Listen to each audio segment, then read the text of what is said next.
Going live, it says.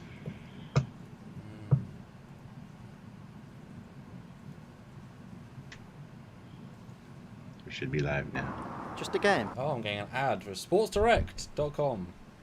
Thanks, Sports Direct, for sponsoring Trekyards, I guess. In a roundabout sort of way. Yes. And Ozzy's first super chat already. Goddamn. $5. All hail the Spirit Commander and Super Captain Foley. Happy birthday, Spirit Commander Skeleton. Thank you so much. Appreciate it.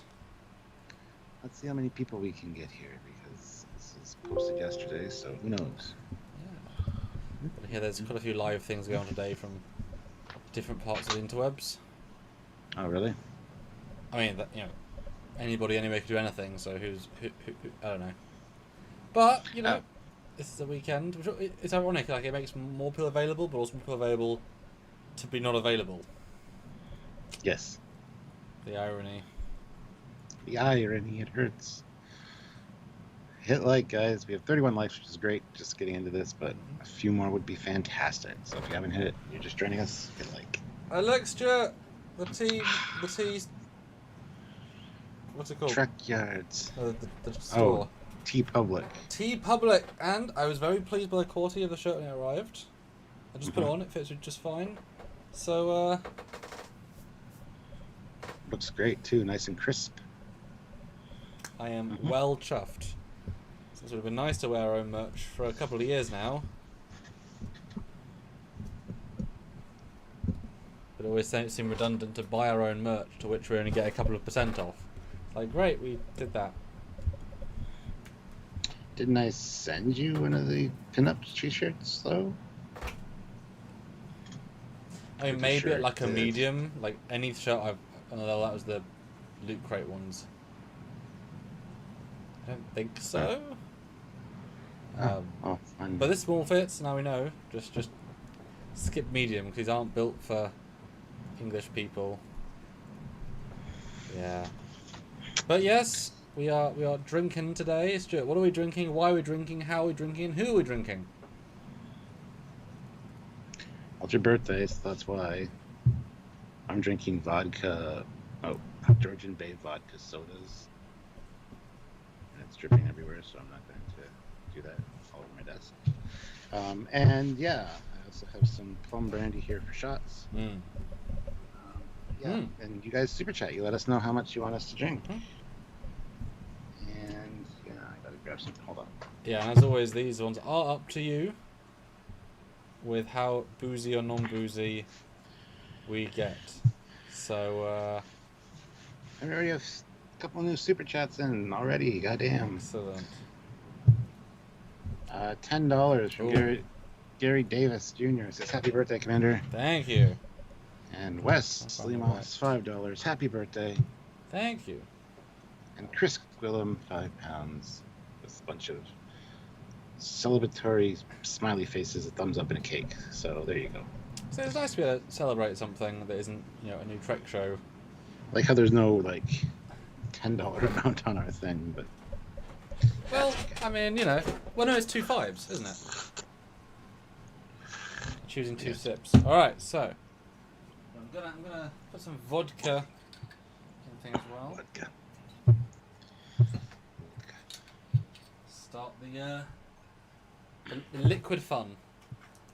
Dear me. Yes. Why is it called the Seventh Line? Why is what called the Seventh Line? I don't understand. Also, is there an E3 video gaming? I hope they announce Star Wars. Ooh, is that today? That'd be neat. Yes. How you feeling after COVID shot? Feeling good. I was 9 minutes early, and they put me through straight away because they were that efficient. Well, the same day they announced that anyone can just walk in and get them. When I say anyone, I mean 18 over is basically anybody at that point. Yeah. In essence. Yeah, I try to be more quirky with them to kind of be less dour. And yeah, kind of. Although my GP, my general practitioner, is based in the university town that I was in, because I never went to it once, and so when the university changed me to there, I never used it, so I never thought about it, and then when I came back here, I didn't use it again, so I just didn't think about it. So they were like, what's your home address? And I said, and they were like, that's not your home address. I'm like, it is my home address. Here's the reason. I wouldn't even know the doctor's name if you'd asked me, because I never saw them once. So they almost didn't, like they were like, do we still give him this? She had the needle in her hand waiting, and it's like, yes, still give it to me, it's fine. So anyway, had it, and then was fine, and then the next day, it was sore.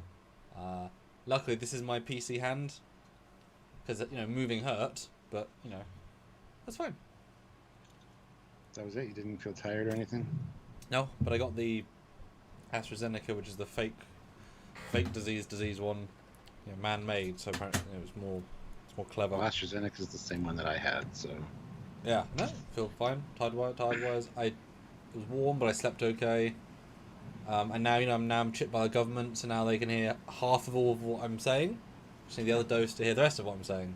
Then I'm just an open book. So, to all government officials, please now subscribe to Trekyards and enjoy.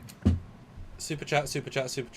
Now, I've said it 3 times. The likelihood is they might get those super and chat words, because if the radio signal cuts out every other word, it might work. Yes.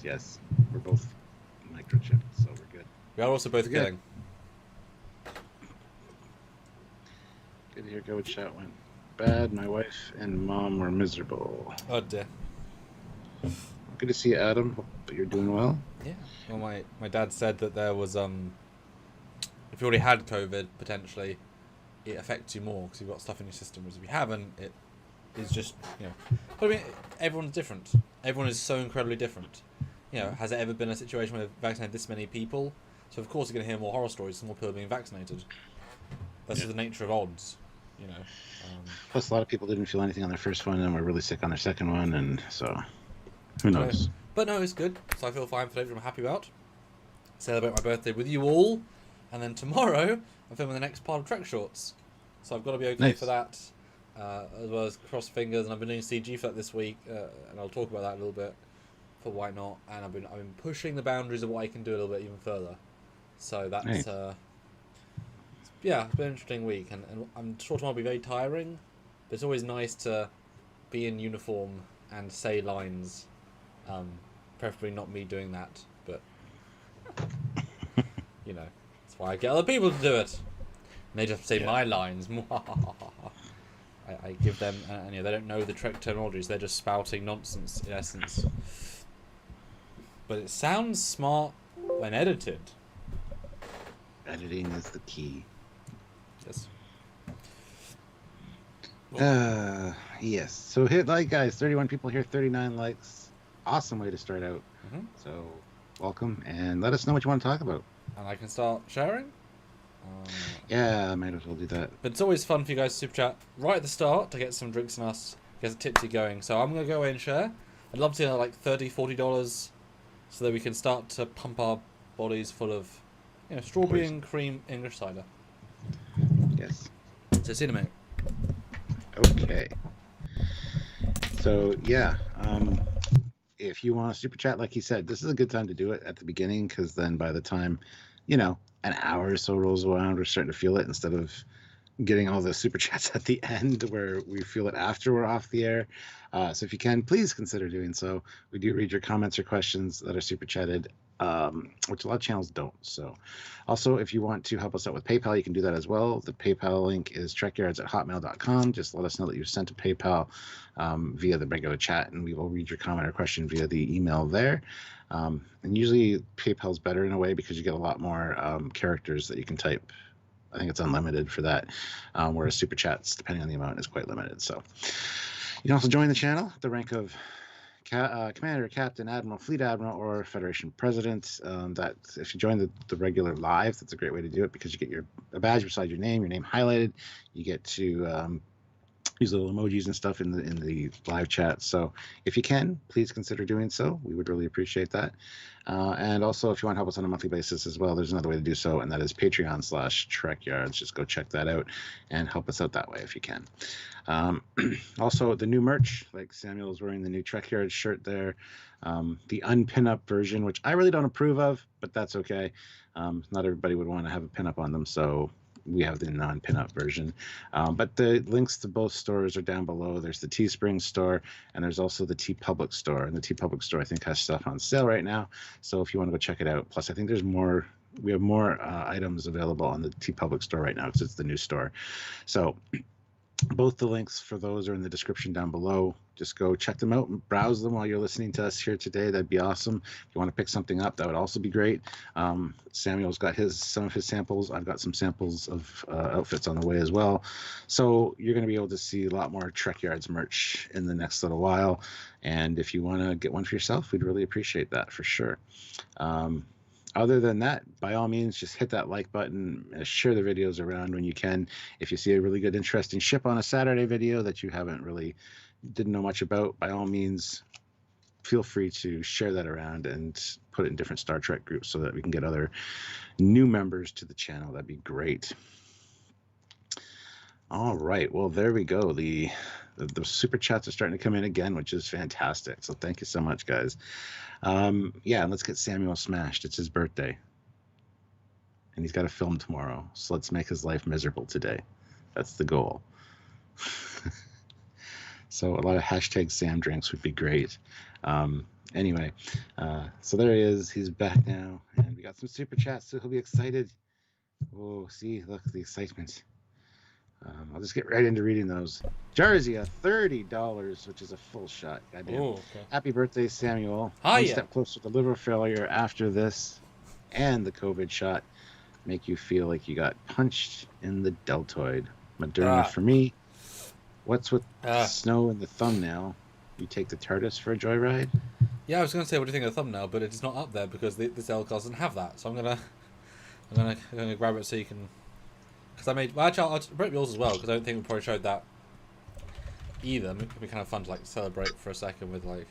I'm gonna take this shot of this stuff first. Yeah, this is plum brandy from Croatia, which is really good stuff. It's good shit. But here's my shot. Oh. I'm basically finishing this, which is. Which is good. Good stuff. Well, I'm already down my first glass of vodka drink. That's good. That's a good sign. Broken Speaker, $5. Hi, guys. Hi. Happy birthday. Well wishes to everybody. Sorry I have not been around much. Still trying to get the new house and hangar built, and it's crazy. Whoa. House hangar. Sweet. I'll have a drink for that as well. So thank you, Broken Speaker. Well, I wish you all the best, and then I'm sure we'll be here when you're done, and you can come say hey and let us know how it's going, because that sounds like a story. Sounds like a story. Oh dear. Out of band account, $15. Oh, You two could be any non-omnipotent Trek alien. What would you be? Hashtag Sam drink. Aye, sir, Captain Foley.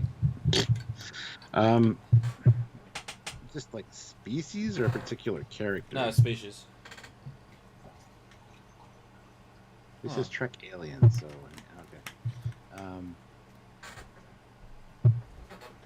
That's a great question. I mean, yeah. See, my brain goes to Trill because I quite like the spots, but not a Trill host, which makes I'm just a human. So I thought it's quite a good cheat. Yeah, see, mine went to Andorian, but only because I like the Andorian ladies. I wouldn't want to be an Andorian myself, I don't think. Well, you know, things. And then maybe I went to Tholian for some reason.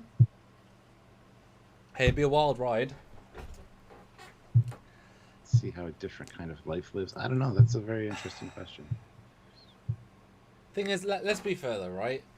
Assume for a second, not a band account, it's like a week. Let's go Klingon. Just a solid week. Yeah. No commitment, hang out, enjoy those nice, hard beds of metal. Really good for your spine. And the headbutts to your friends. And you stop counting how many blood wines you've had in terms of cups rather in gallons. Oh, I've had 0.4 gallons today, and I'm Scotty as well. I think that kind of works. Yeah, Klingon's good. Yeah. Ryan Tullett throws in £70. Boom! Happy birthday. Time to show off a new costume. Watched a lot of your videos whilst working from home. Well, thank you, Ryan. Thank you, Ryan. Before you leave, though, show the non-pinup version of the Trekyards shirt. Well, no, I'll do that in 10 minutes. It was a little bit pre, otherwise I was for nothing. So we'll do in 10 minutes. I'll swap, and because you're right in there, I'll go into the most birthday outfit I have, which everyone saw in the picture, which got over 8,000 views. So I'll put that right on to kind of be like, ooh, fancy. But I have like 4 ones that you could pick. So if guys want to see 4 brand new outfits on me that I probably haven't necessarily seen fully on me, then there you go. And this certainly does well. We'll show the shirt off anyway, because I was talking about it when I was talking about Superchats. Yes. Non-pinup version of the Trekyards shirt. That's from TeePublic. The link is down below in the description. Yes. Oh, there you go. Oh. Look at that. He's thinking about how to make Trek better. And now he's looking. He's looking for hope amongst the stars. He's being all... Now I'm doing some exercises. Yes. Or I'm teabagging someone in Halo. Okay, now I'm teabagging Halo.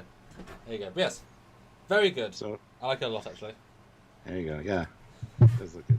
How would one buy such a shirt, Stuart? And should you not put the link in the pin to the top of the stream? No, I shouldn't. Yeah, I told them it's the description down below. I told them that a few times already. Pin it.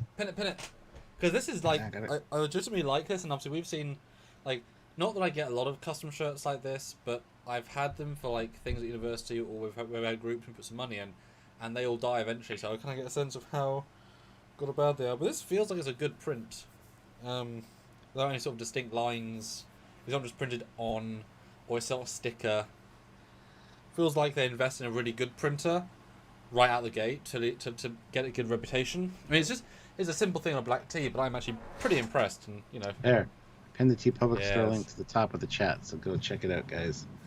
You know, maybe we should do a thing at one point where we do a fan appreciation live where anyone that has a Trekyards shirt can jump on live for 5 minutes, as long as they wear the shirt at the same time. Yeah, we should also do a merch rollout where we like model some of the different stuff. There you go. Yes. And I'll do a pre-recorded VO in 6K, and then I'll be able to zoom out for my face and out. And just, yeah. Well, Patrick though throws in €5. Happy birthday, Samuel! Thank you so Time much. for a drink. Hope you had a great day that now can be closed by a nice drunk stream. Oh. So I'm gonna have a drink for that, but I need to have a shot at least for Ryan's because yeah. Yes. Although also because I got 7 minutes, I will now put on the badge that my dad got me.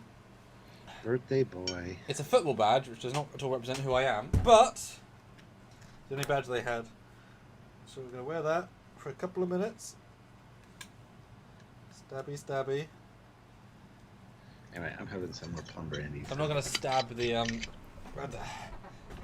I'm not going to stab the uniforms. Well, it's real low, which I didn't realise as soon as you do that, you lose it.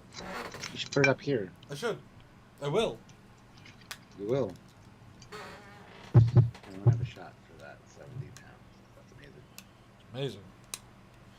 It will help the fun begin. Woo-ha-ha-ha-ha. And I can't see this high. There we go. That's better. Although the kid's face on it looks like an ass. Looks like a bum with a bum crack. Just saying, it does. This badge available at trekyards.com/bumface. Jarzia, $5. I'd say changeling. Oh, yes. There you go. Well, that's the biggest. You turn into any species you like, fly through space and live hundreds of, if not thousands of years. Fantastic answer, Jersey. I like that. Yeah, that's good. But it's like saying what wish, all the wishes. It's like, yes, okay. Although, to be fair, if you quantified, you're like, if you're young changing, you can't hold your shape with, a non-humanoid or whatever. So, Not a bad account, $5. When will we get a pinup Trekyards shirt featuring Captain Foley and our commander asking for a friend? Hashtag pinup, hashtag Trekyards. Well, there are shirts that feature the commander and myself on the TeePublic store, so go check those out. They're not pinup related yet, but who wants to see us in a thong? I mean, honestly, come on now. For a $200 super chat. You say that, but I didn't finish saying it though. Note. I know, but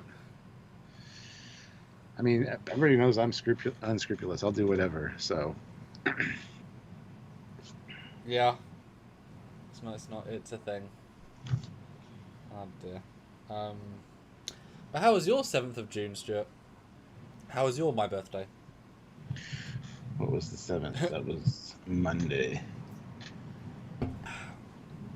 I have no idea what I did on Monday, so it couldn't have been that good. So you're saying my birthday was boring?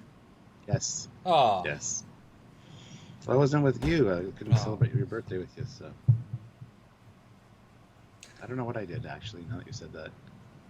Yeah. Boo. Eric Martin, though, $25 Canadian. Boom. How about a drunk synopsis from Samuel of the TNG episode Masks from season 7? Okay. So it's just to me, so you don't get a say, Stuart. So I guess. I know. They bump into a thing, and obviously, why is everything we find a thing? It's a line from Star Trek. It's like an obelisk-y looking thing, and it goes, and it makes the whole ship start to be transformed as the episode goes on, and it starts on the holodeck, I believe, and then goes out, and then Data gets possessed by multiple creatures of energy, species, light beings, blah, blah, blah, something. But also the ship's being possessed, and so they convert several sets to have like Aztecian Mayan temple-y things, and then it starts this confusing thing. We've got to save the ship, but unfortunately there's these powers fighting, even though they're all taking one dude's body, which implies they're not fighting, but it's a story, so it doesn't matter. You have to fix the metaphorical story. It's like the Royale with cheese.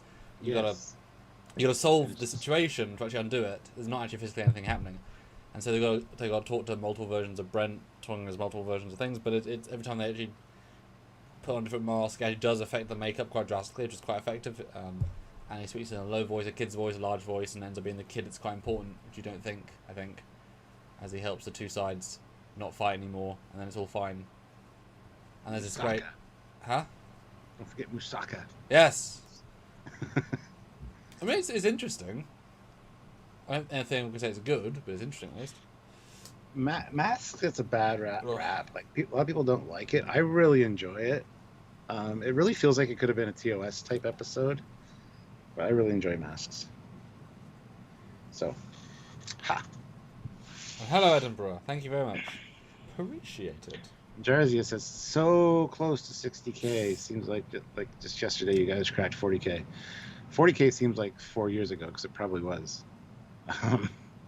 It's been a bit of a slog. We've had a really good growth spurt the first year or two. Like, really, really good. I suppose we're more unique on YouTube. Yeah. We were pretty early in this thing, and then not to say they were copycats. It's not. It's just but we were inspiration for many people. Yes. How does that feel? Feels good. But it also means we're known by everybody. True. Let's see. Where are we as far as 59,800. 870. Ooh. 172 in the last 28 days. And once August hits and new Trek is out, those numbers always jump. They double, if not triple, at some points during new Trek. So, yes, yeah, we'll be rolling again. I've got all the new LCARs, and I'm sure I'll have some sort of new 3D intros for that, because that we know, unlike last, it's hard to make a 3D animated intro for Picard when we don't know what Picard's about. But I can do a thing with Serene now. I can do on the Cerritos and kind of give us that style again, because we have all the LCARs. The Great Washington Davies, so yes. Trekyards, you are mentioned on Memory Alpha, so you're special, guys. Yes, few mentions on Memory Alpha. Yeah, we were mentioned by Enterprise J. I think I was taken off. Also mentioned for the Cerritos, our interview with Mike McMahon, stuff like that. So, okay, let's have a look. Right. I'm seeing.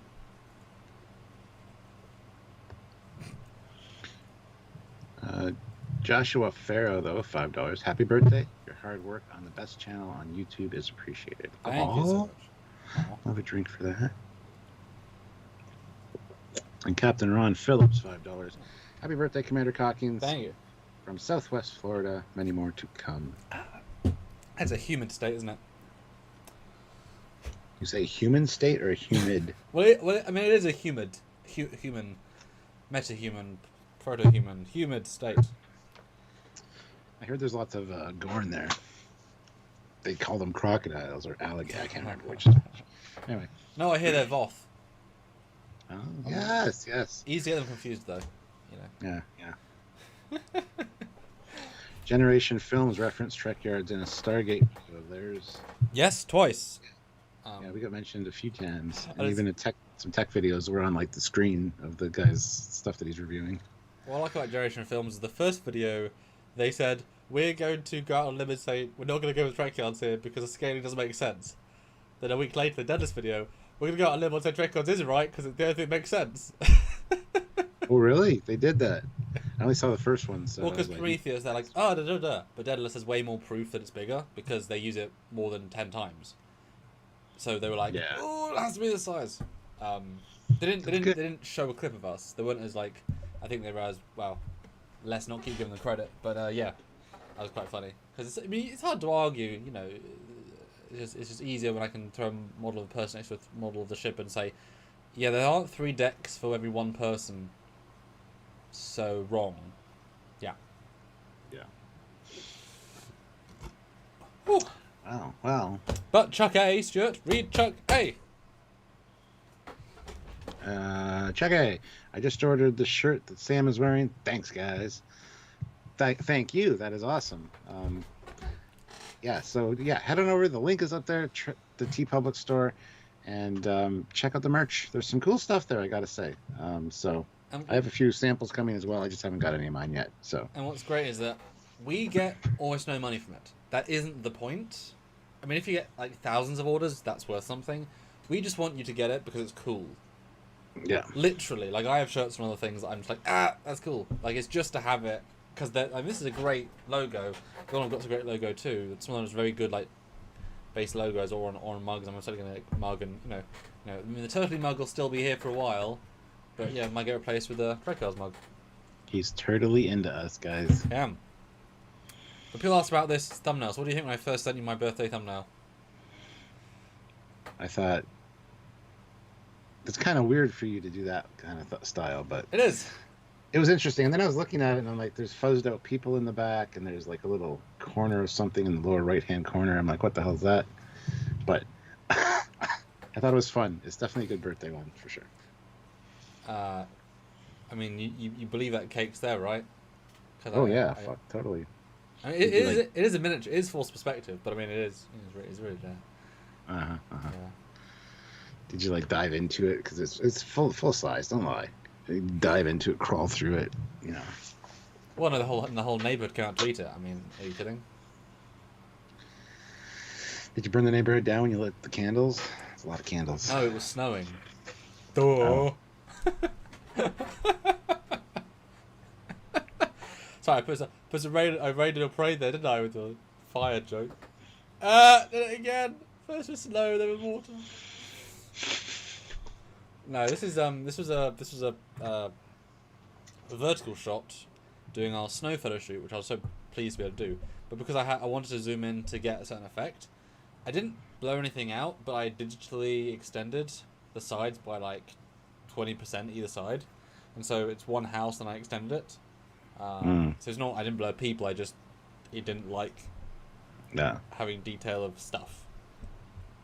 But yeah, it works for a YouTube thumbnail on your phone. You're not going to look that close. Not meant to look at this close. Exactly. Yeah. Sean O'Neill says, "Is there a stripper in that cake?" I think there's a family of strippers in that cake. Yeah, and they're all Andorian, as Stuart sent it to me. He's very kind. Yes. Nothing better than sucking chocolate off the antenna of an Andorian female. James Marston puts in $25 and says, "Synopsis is your favorite Trek episode each." I'm gonna have a drink for that. Okay, well, you can start. I'm gonna go out. You tell me when you're done, and let's see what we pick. Yeah, okay. I don't know. it's hard to pick a favorite episode of Trek. Honestly, I think my synopsis would probably be: we need to get the Romulans into the war. So what are we going to do? We're going to fake a Dominion data disk, or Cardassian, I guess, and get Garrick involved, get a forger involved who's going to replicate a meeting between the Dominion and the Cardassians, talking about us attacking Romulus, or the Romulans, and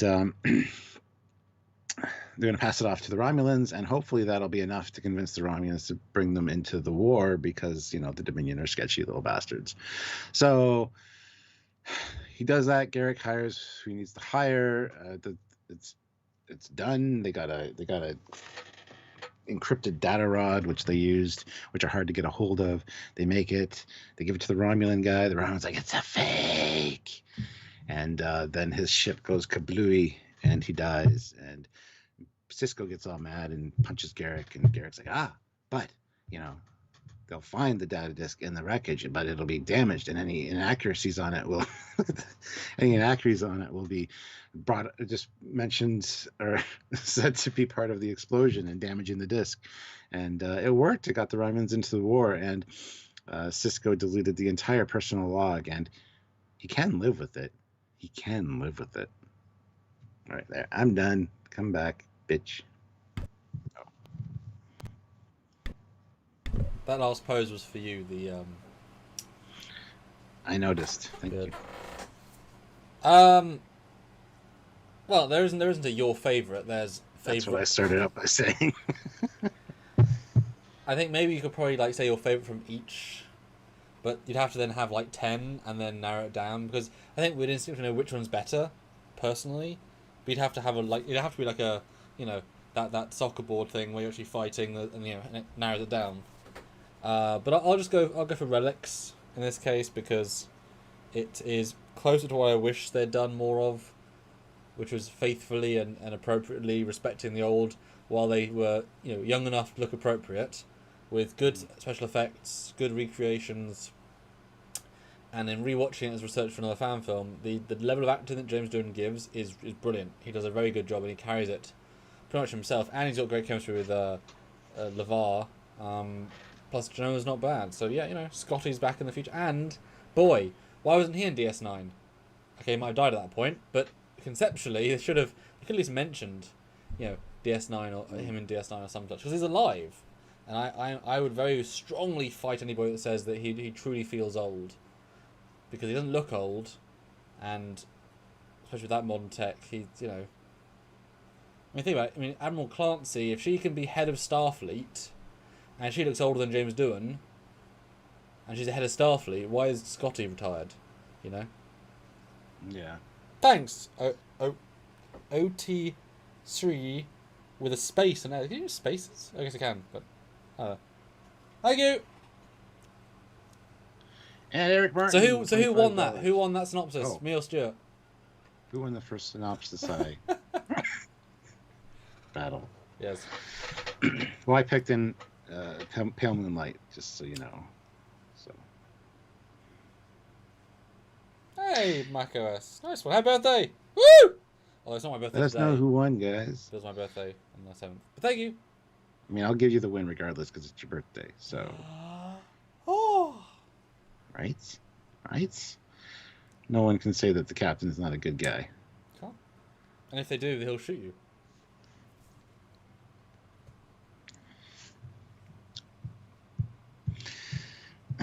Hey, Edinburgh Hibs fan channel is here.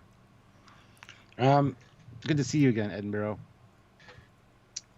Anyway, yes. While we're waiting, Eric Martin, $25. Ooh. Sam, synopsis of TNG Phantasms. I'm going to go out on a limb and say it's the one where they get possessed by people, by ex-prisoners. I'm going to go out on a limb and say it's that one. If it's not, tough luck. It's not a very interesting name in terms of telling me which one. Phantasms! 3 people get taken over by 3 convicts that were originally human but aren't human, but twisted. They weren't human ever. They pretend to be ex-people from a ship. And it gets Brent to be mean and break someone's arm, and Troy gets to be Troy. and then but evil, and Brian gets to yell at his fake wife. It's good. It's a good episode. And we get the force field trick where they walk and every as they walk through. It's quite effective. Not that episode, just so you know. I mean, hey, Chaos of Phantasms. That could be in Phantasms. Phantasms is about dreams. You should have been more specific, shouldn't you? Then. No, you're supposed to know. You're a Trexpert, man. You didn't know. You looked it up. You can look it up. It's not like we're cheating. Not like this is our, going into the season. True. Blind thing. But we'll remember these now, and hopefully when the Phantasms comes up for the next. What, you say it's the peptide cake, is it? Yes, it is. Everyone eats Diana in the 10 Forward Lounge for a good party.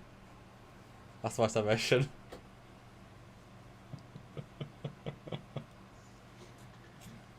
I think you downloaded the wrong Star Trek. Whoo! No, it's a good one. I like the use of wide angles and the flowing, and they managed to successfully create the look of a falcon flying through the sets effectively, even though a crow. Well, it's less cool. And the Forge is good. I'm sure La Forge is good too. And it is amazing that many seasons in, they can still make the sets look different. And it's shocking that and obviously it's slightly nostalgia, but those sets still look brilliant, Yeah, they do. For sure. Are you going to go change into your uniform that yes! £70 was paid for? Brilliant. Go. Well, I wanted to, make the shirt worth it. But yes, thanks so much. I've got 4 new ones, so if you want to get me out of my clothes... It's a birthday thing. So. It's a birthday thing. Alright, see you in a minute. Bryce Burchett has joined the channel. Welcome to the rank of Commander. Welcome aboard, Commander. Good to have you. I'm your commanding officer, Captain Foley. Got this other Commander Cockings. He's, my normal XO. And he might be being replaced at some point. So now that you're at the rank of Commander, Bryce, if you do well, who knows? Who knows what can happen? Plus, greasing up the palm, that always helps too. So thank you. Sam, do Kayla's speech. Boy. Yeah, so good to see everybody here. Let's see, we have 48 people with 71 likes. Let's get those likes up to at least 80. I'm sure we can do another 9 likes. I think that's possible. Super chats are being great. You guys are really supporting Samuel for his birthday, which is really fun. So yeah, keep it up. And look, he hasn't changed at all. What a bastard.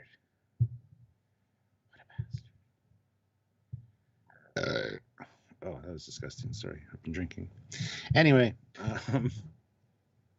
so while I'm here and you have my attention, anything you'd like to ask Captain Foley, if you don't join the Captain Foley lives, and if you don't, shame on you, but you should. But if you don't, what would you like to know about the Captain while we're waiting for Samuel to come back with his snazzy new outfit? And by the way, I want to thank, was it Ryan? Yeah, Ryan Tullett. For that amazing super chat of £70. That is fantastic. Dystopian guy, yo Cap, might start a channel, just added some graphics. Ooh. I'll subscribe to your channel, Dystopian guy. But yeah, if you are interested in Captain Foley stuff, which you probably aren't, but that's okay. Go check out the Captain Foley personal channel. Yeah, thank you, Ryan. Let's see here.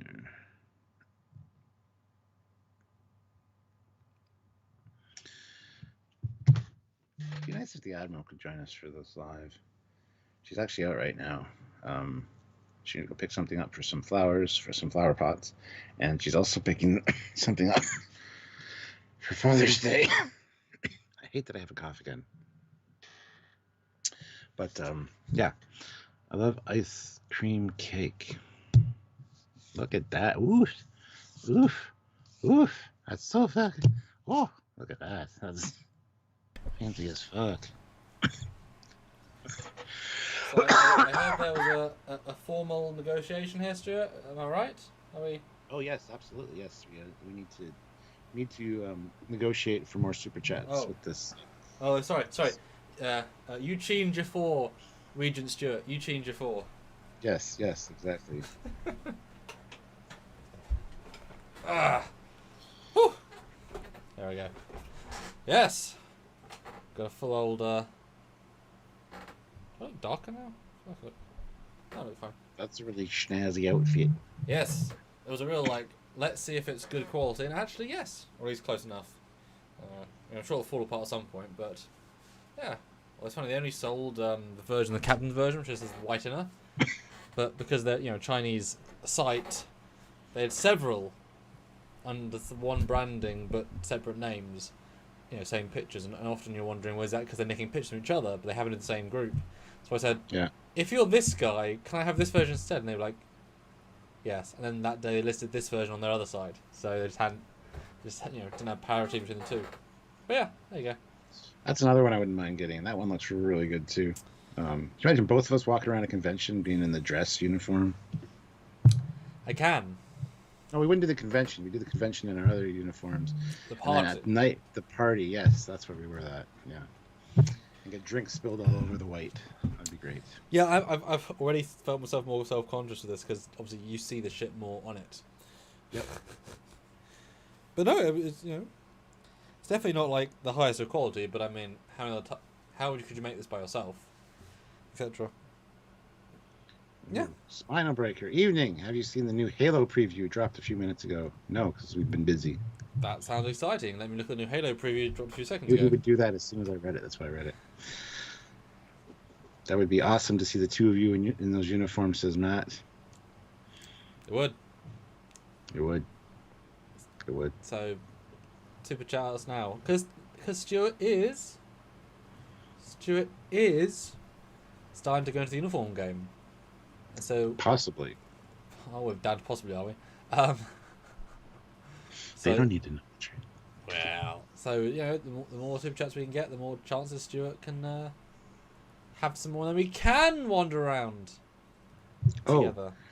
By the way, just as you left, we got your replacement joined up. That's Bryce Burchett joined at the channel, The Rank of Commander. So well, I guess I'll leave then. We'll have fun, I guess, with him, with Brett.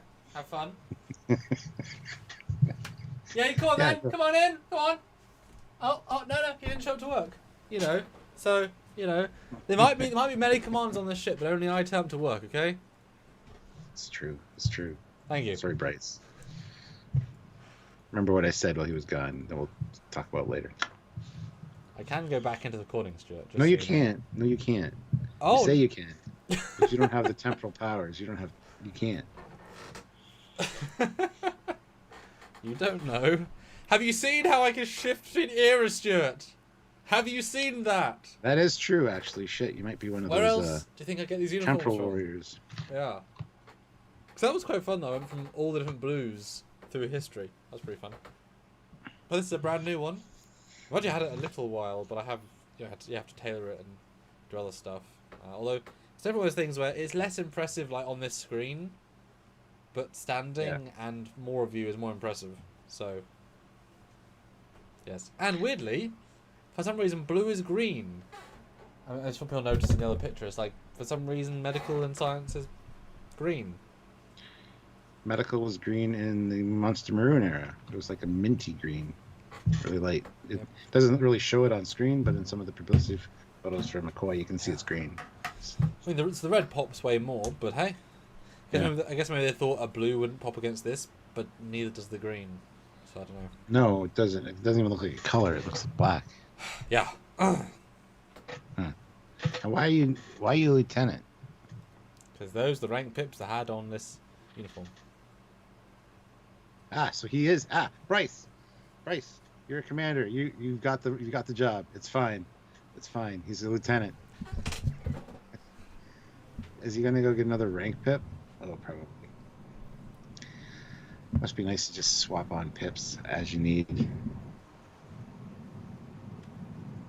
I got a bunch of pips here. Pips. Pippity pips. Pippity pips. So waiting for you to apologise to me, but you didn't. So Oh, I'm not going to apologize to you. Why would I apologize to you?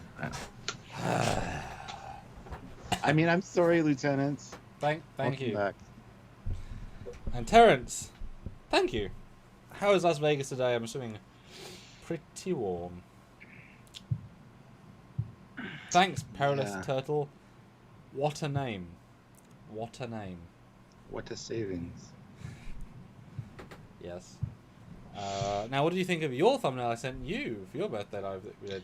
I thought that was fantastic. I loved it. That's one of my favorite. That day, the photos you got were fantastic. I just wish the bridge was lit up because you got some really good ones of me on the bridge with the nothing in the background. It's like, it's like we can't use them, but you are there. Yeah, and they look fantastic. I have used them before, but that one was really good because of the captain's quarters. I thought that was fantastic. So yeah, that and the transport room were just totally done, so they were like ready to go. Yeah. Although I don't know if I actually digitally AI did you. So your face isn't really your face. What? Yes. So I did two things because I if I'm zooming in, I have this thing on my phone that can do AI face enhancement. I've used it a couple of times and shown you some stuff, and it's very impressive. I mean, it varies, but it is most of the time quite impressive. And for you, I did that first, which then like it says, okay, you've got hair. Let's replace the hair pixels with more distinct hair pixels, and you can often even change eye color for some reason.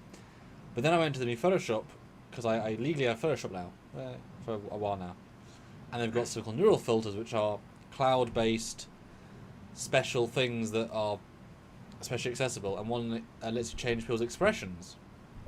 And I thought you didn't look happy enough, so I made you. Me? Not look happy enough? So I found the key was to make you 23% more smiley, and minus 7% less surprised, and that created a more smiley face. So that is actually a completely AI reconstructed Stuart's face in the abstract nature of it even like changed your ear placement, and it's really interesting. I guess you didn't know. I guess you didn't notice that, but like you weren't smiling as much. I did not notice that. Everything Samuel shows us is a lie. Don't believe the commander.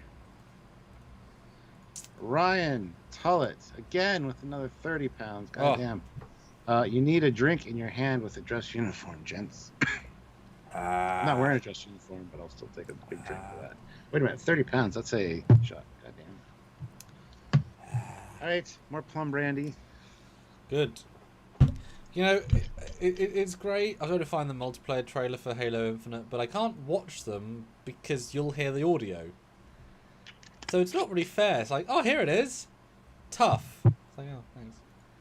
I want to be able to watch this, but I can't. And for some reason, the gameplay trailer isn't on the...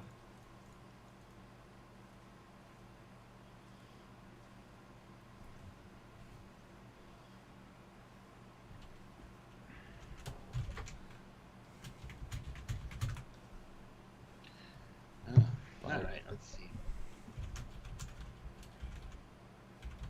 You guys should have Romulan ale for your birthdays. I know. I mean, you can't tell the colour of this. Yeah, you can't tell the color of this either. Ha! It's in a can. Stuart, what colour is your drink? It's Romulan ale color. Hold on 1 second, actually. The joke was green. It's green. So yeah, what do you guys think?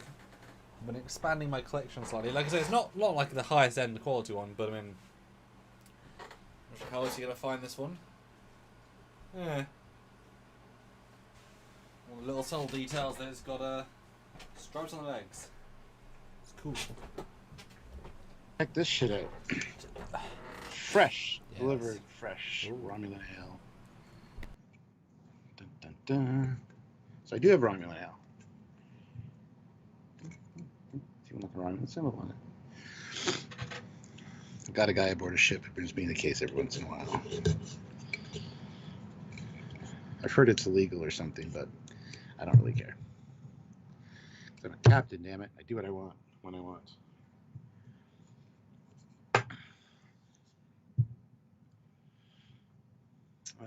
Any chance of Weed Yard instead of Drunkyards?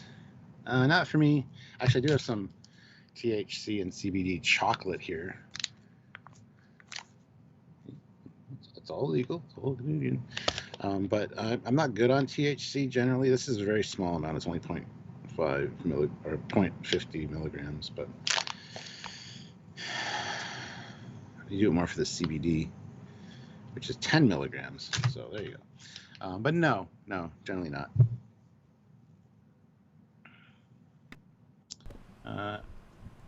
Eric Martin, $10. Let's hear Sam's best Star Trek impression of characters.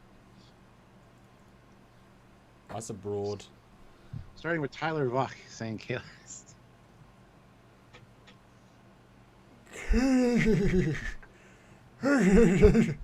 This is we didn't say how old he's gonna be. This is Grandpa Vok with no teeth. You probably speak better with no teeth. You know, sci-fi, CTV Sci-Fi has been showing Discovery season 1 and 2 lately. If you tell me you love Discovery season 1 now, I'll think things. I enjoyed it much more not having to review it and just watching it. Good to see Lorca back, and season 2 was much better. So yeah, I'm enjoying it more. What are you gonna do? You gonna fight me? Still not Star Trek-y goodness, but it's good in its own way. Yeah, it's just don't think about it. It's just JJ Trek. Just don't think about it. Watch it. Don't think about it.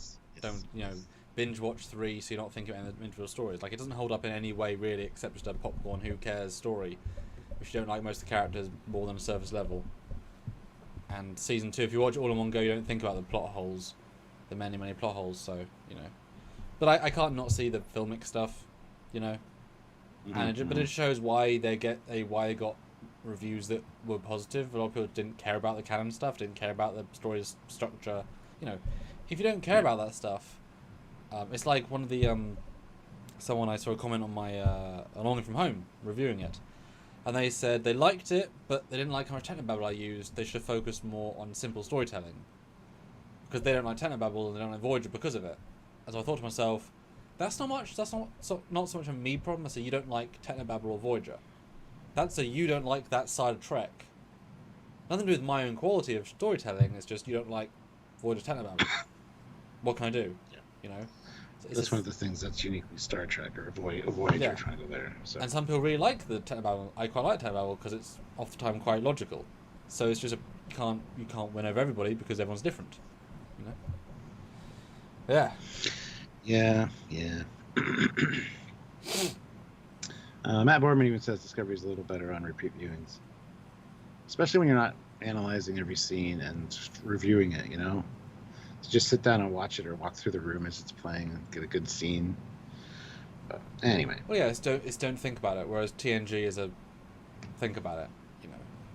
Enjoy it for the depth. There is no depth in Discovery. And Adam says Discovery is for the general audience. Yeah, pretty much. Yep. It's for those who haven't seen Star Trek. Yes.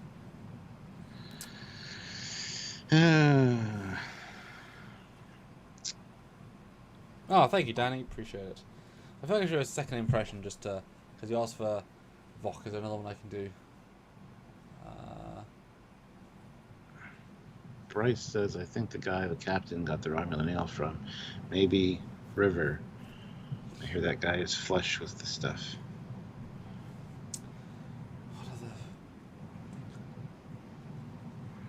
What I don't know.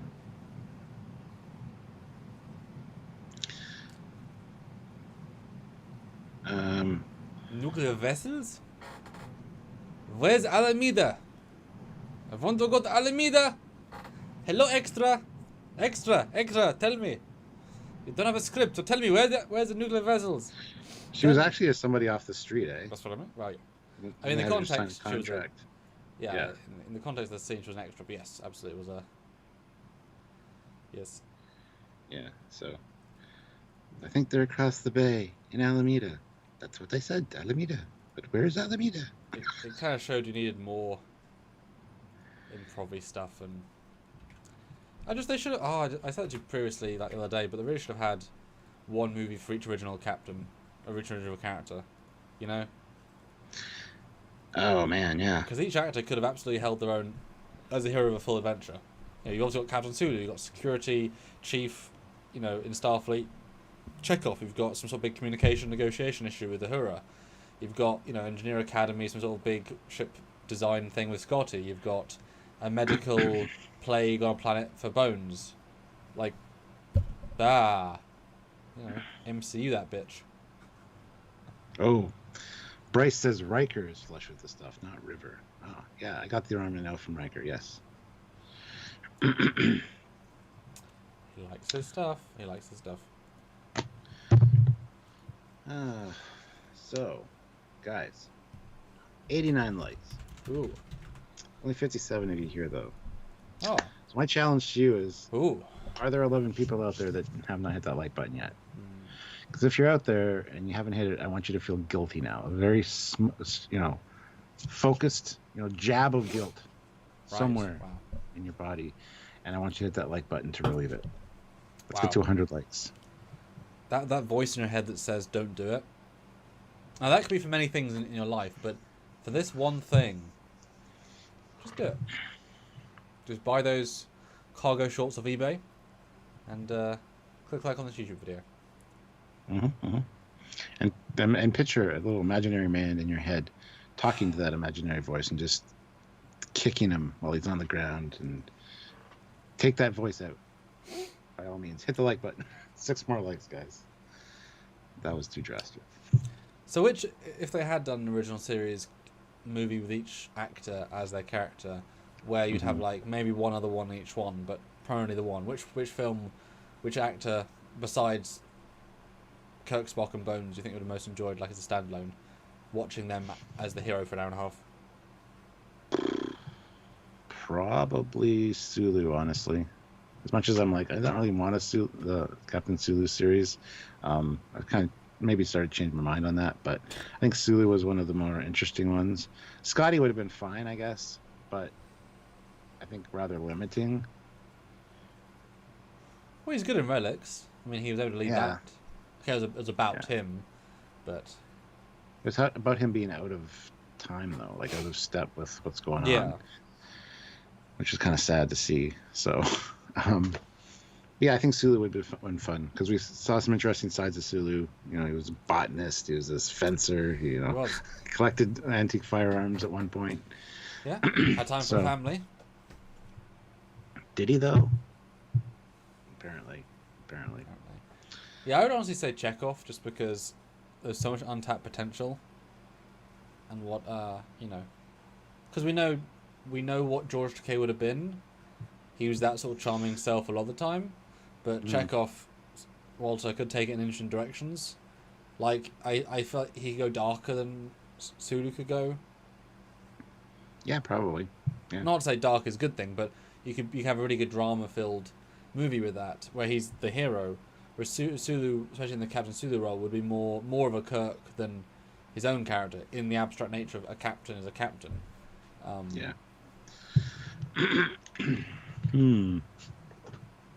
Lieutenant Kyle.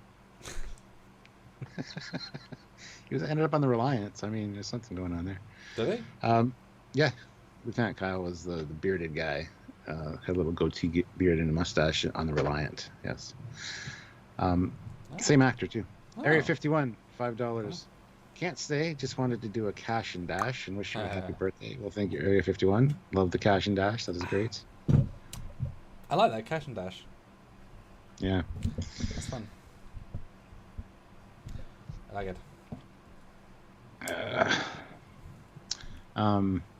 But no, other than that, I mean, I think a Uhura one would be not good to watch. Sorry. And the thing is, Nichelle could do it.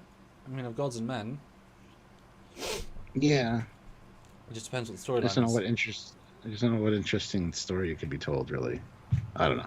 I'm sure there's something for everybody that would work. Because it doesn't need to be about them. It can just be them as the primary player.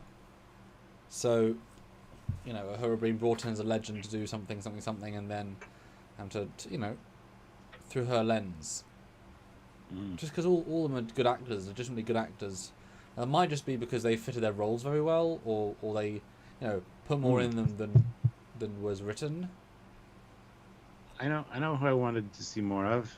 Billy Blackburn. He's like in almost every episode of TOS.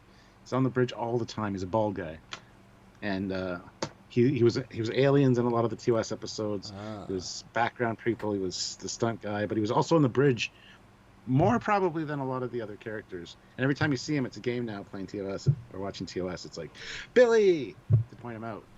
I would be pissed if I was Billy Blackburn, because you were basically a bridge crew member for Star Trek and never got the chance to be to be famous like that. But yeah, Billy Blackburn for the win. Some people out there know what I'm talking about. I feel like another game that I started playing a little bit when I was watching TOS is that now we've literally lived in the TOS Connie a couple of times. Yeah. Yeah. You can't, the illusion is completely broken as to the ship being bigger than it is. Yep. And when they've only got this many angles, it's really fun to see how they use them. It really is. And you're like, there's only 5 more steps, mate. You can do 5 more steps. That's the end of it. That's all you got.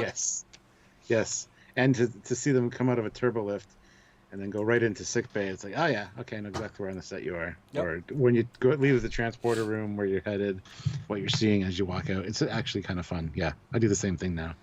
I wonder if... Sure. Now this is you tell me. I'll pitch something. If they had done a walk and talk, one walk and talk, where they specifically made uniforms with the badges on the opposite side, and they coiffed the hair the opposite way because they flipped the footage, so it feels like a different set of sets. Would that have been something cool to see? Probably, but I think the logistical nature of getting that done and looking good would be not worth the time.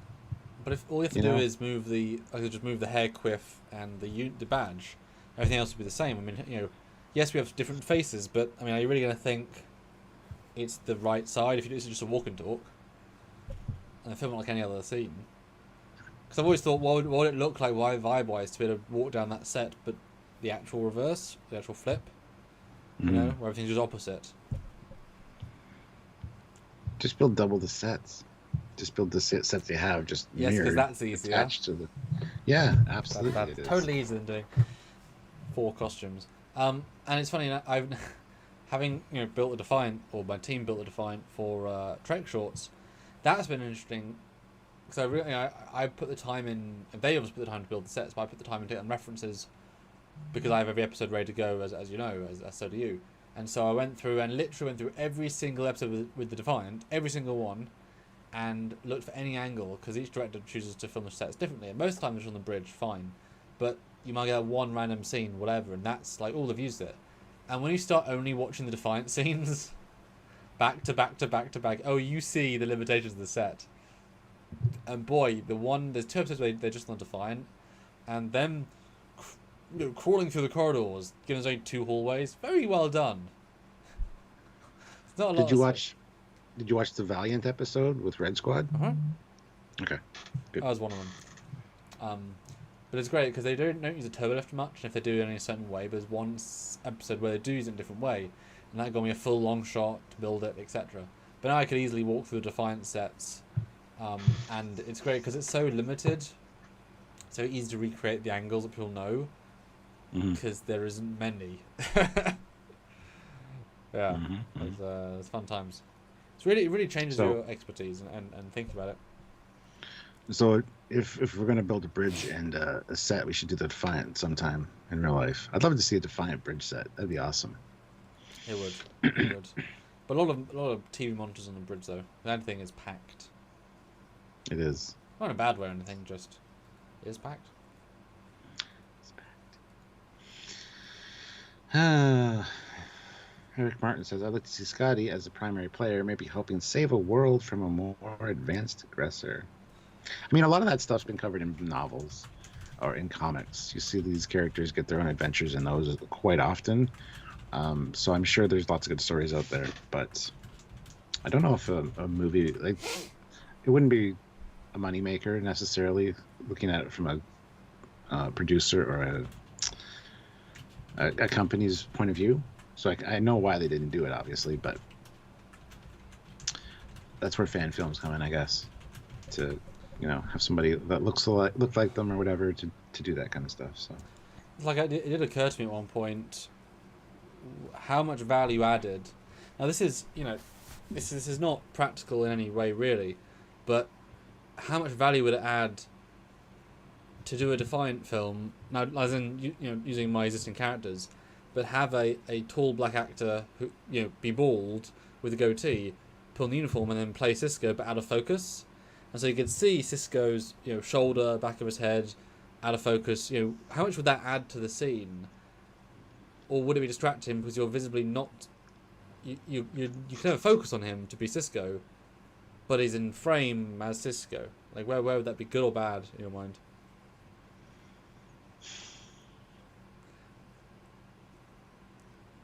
So if you can't do that, then there's only so many situations you can do.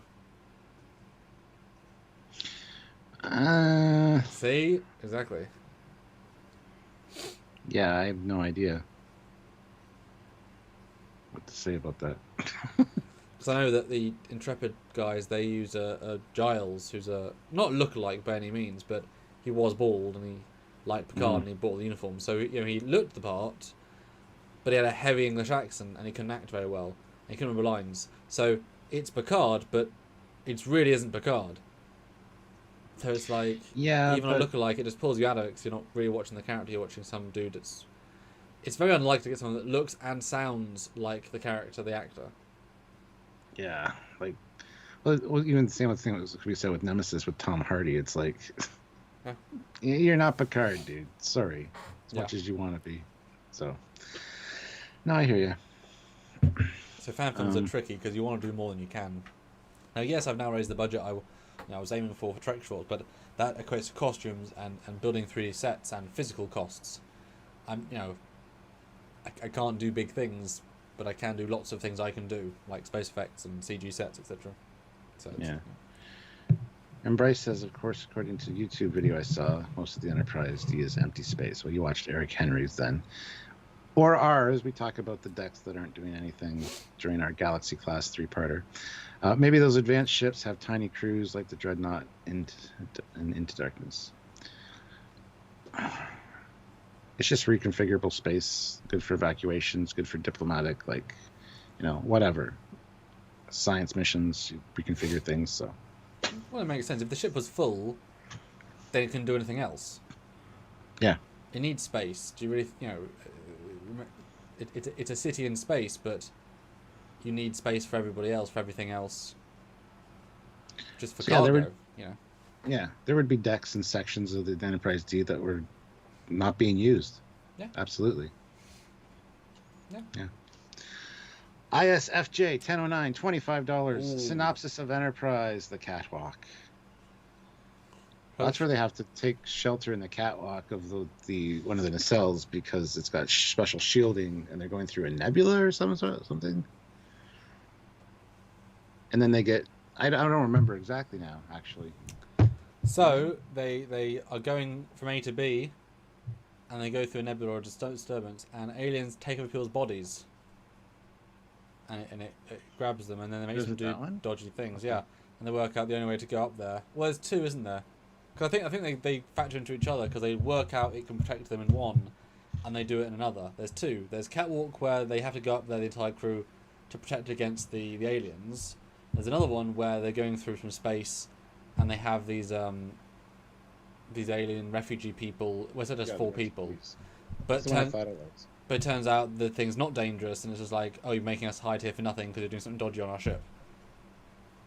There's 2. And it's kind of fun they reference each other, like, special coils.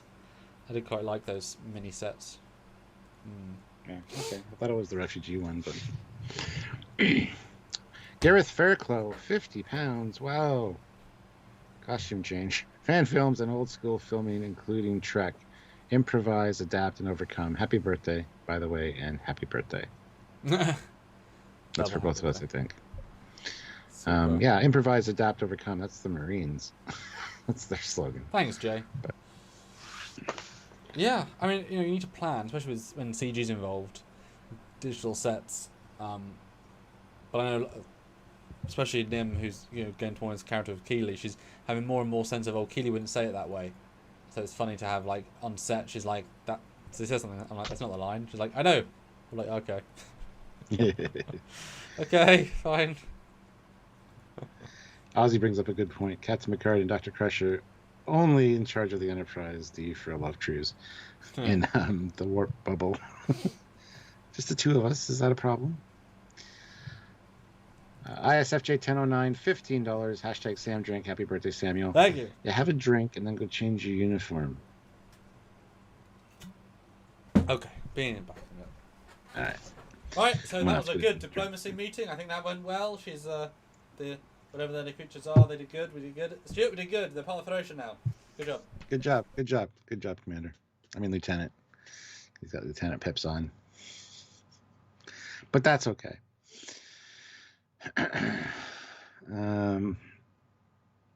Lots of happy birthdays from Matt Deckard and Devo77X. What is that faithless looking rebel that flies around when things blow up on the bridge? It looks like cork or painted styrofoam or something. It's painted styrofoam for sure. In universe, though, it is insulating foam that is in the console's fire retardant foam. So when the panel does explode, it's to prevent the console from catching fire, even though it happens all the goddamn time. But everybody makes fun of the rocks on the bridge. The console's packed with rocks. It's not. It's insulation foam that when it explodes doesn't get all shrapnel-y. So even though, Rachel Garrett had that wasn't the foam though. That was like a piece of actual shrapnel in her head. But anyway, that's neither here nor there. That's what that stuff is.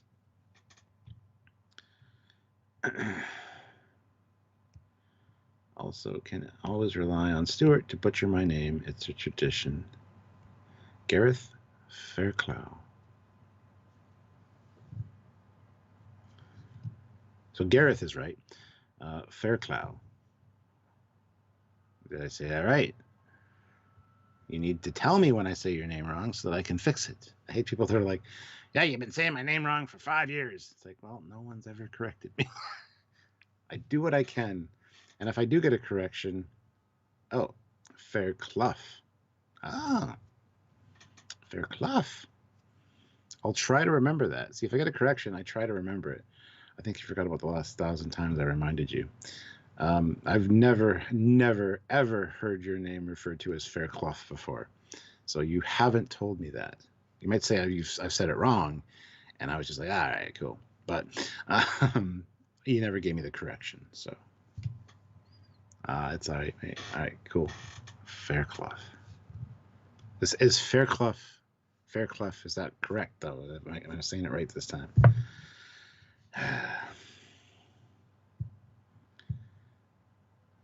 Cool video would be how big is Starfleet in both ships and personnel? The Academy would have to graduate quite a lot of candidates a year to fill all those huge ships.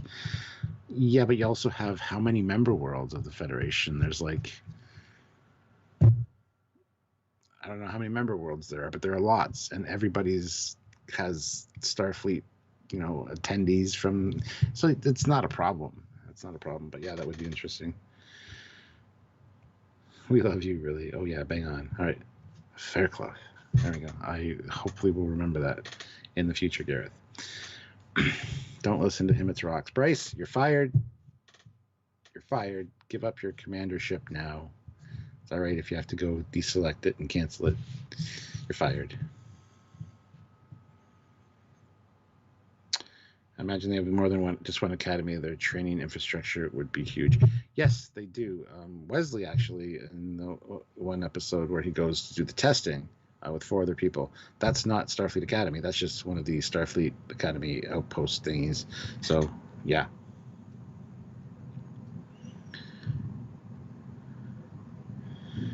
I'll read the super chats when Sam gets back. Oh, looky there. Looky. Ooh, that's so fancy. Hello. Hey, what's up? Oh, I just went backwards in time slightly. And now you have no rank. Yes, I'm a hologram. Sweet. Oh. Ah. See, Nice. I was like, right there. I had an answer. Sergeant Montgomery, $15. What's up, Oh, everyone? I'm out and about, so I can't stay long. Oh. Or can't stay. Though I thought I'd stop in and say happy birthday to Commander Cockings. Thank you. This is one impressive uniform. Hashtag Sam Drinks. Yes, it was. And this is a far more stretchy uniform, so I can like do some comfortable moves in this. Do you have an Enterprise jumpsuit? Yes. One of the Enterprise ones? Doesn't that one? It was bought for Nim 9 years ago, and it fits me as well, just about. Yeah, I kind of want one of those at some point too. I like the It's good. I kind of mean, uniform. that one was the best of all the cheap uniforms I got because it was. There's only so many things it has to do, but it has to be, pockets. Yeah, it does have some pockets. Most of them aren't real pockets; they're just zippers to nothing. But yeah, it was good. I can do a full plethora of costumes. Fat Produce puts in $5 and says Sam must take a drink for us TMP era lovers. By the way, Star Trek Dominion Wars is an oldgame.com to download and install on oldgames.com. Well, hey now. I'm looking that up right now. Hi, we're both. Yeah, that game missed me by. I mean, it was harder to get games back then anyway. I mean, you had to physically buy a CD and there was no Amazon or eBay to buy it. So if you didn't have it or find it, and if it didn't make it in your area, it's like I was happy enough just to get Star Trek Creator. It was great. It's real great. It wasn't great. It was actually garbage. Like true garbage. And it was all the way as garbage. that was quite a sweet transition. I think I got there quite well. So how does one... How to... Oh, interesting. Did you find it? Well, no, I just so started Generations, but apparently it's been just set up to play. Because that would be kind of fun to play some of the old games. Because I mean, these games weren't bad, and I've always wanted to play Klingon Academy, but I never thought that was going to work. Why the hell would it? I've got Captain's Chair, which I always quite liked. Pardon me, but I couldn't find. What were we looking for again? Deep Space Nine. Dominion Wars. So I searched Star Trek in the search bar and I got lots of things, but not that one. He's hiccuping. He's drunk, guys. Oh yeah, I found it. There you go. So just search Dominion. Cool. I mean, hey man, if that works, you may have just helped us go pew pew some more. Can I find it? Send me the. No, you don't have to send me the link. Never mind. I'll find it later. Ah, okay. Fine. But you've got to pay on the site. Please support our site. Purchase unlimited download access for two simple plans. Either pay $7.95 for one download, or you get 1 day. That's strange. I mean, can you guarantee they actually work? Because if they work, it might be worth getting it just to get all the different Star Trek games in one go and then be able to play them all. Which would be interesting. Because I've never played Hidden Evil or Star Trek Klingon or Borg. Well, Fat Produce, tell us. And then if you are right, you might have brought glory to you and your house. Maybe. But if it doesn't work, then we'll have to say, not today. There you go. And your children will have to suffer through your shame for 7 generations. Yes. That's how it goes. And in fact, we'll keep shattering mirrors on your birthdays to continue the shame. Yes. Well, the 7-year thing is a thing. I just watched Sins of the Father, and yeah, they say that the disgrace, the dishonor of a Klingon family carries on for 7 generations. Anyway, Madness 201, $15. Anniversary cap, and happy birthday, Sam. Thank Good to see you, Madness. Drink time. Ah, Matt goodness. Boardman, $5. I think it would be cool for Trekyards to recreate some of the old Trek game intros with today's CG. Ooh, I'll volunteer to help, he says. Ooh. Although, by Trekyards, who do you really mean, Matt?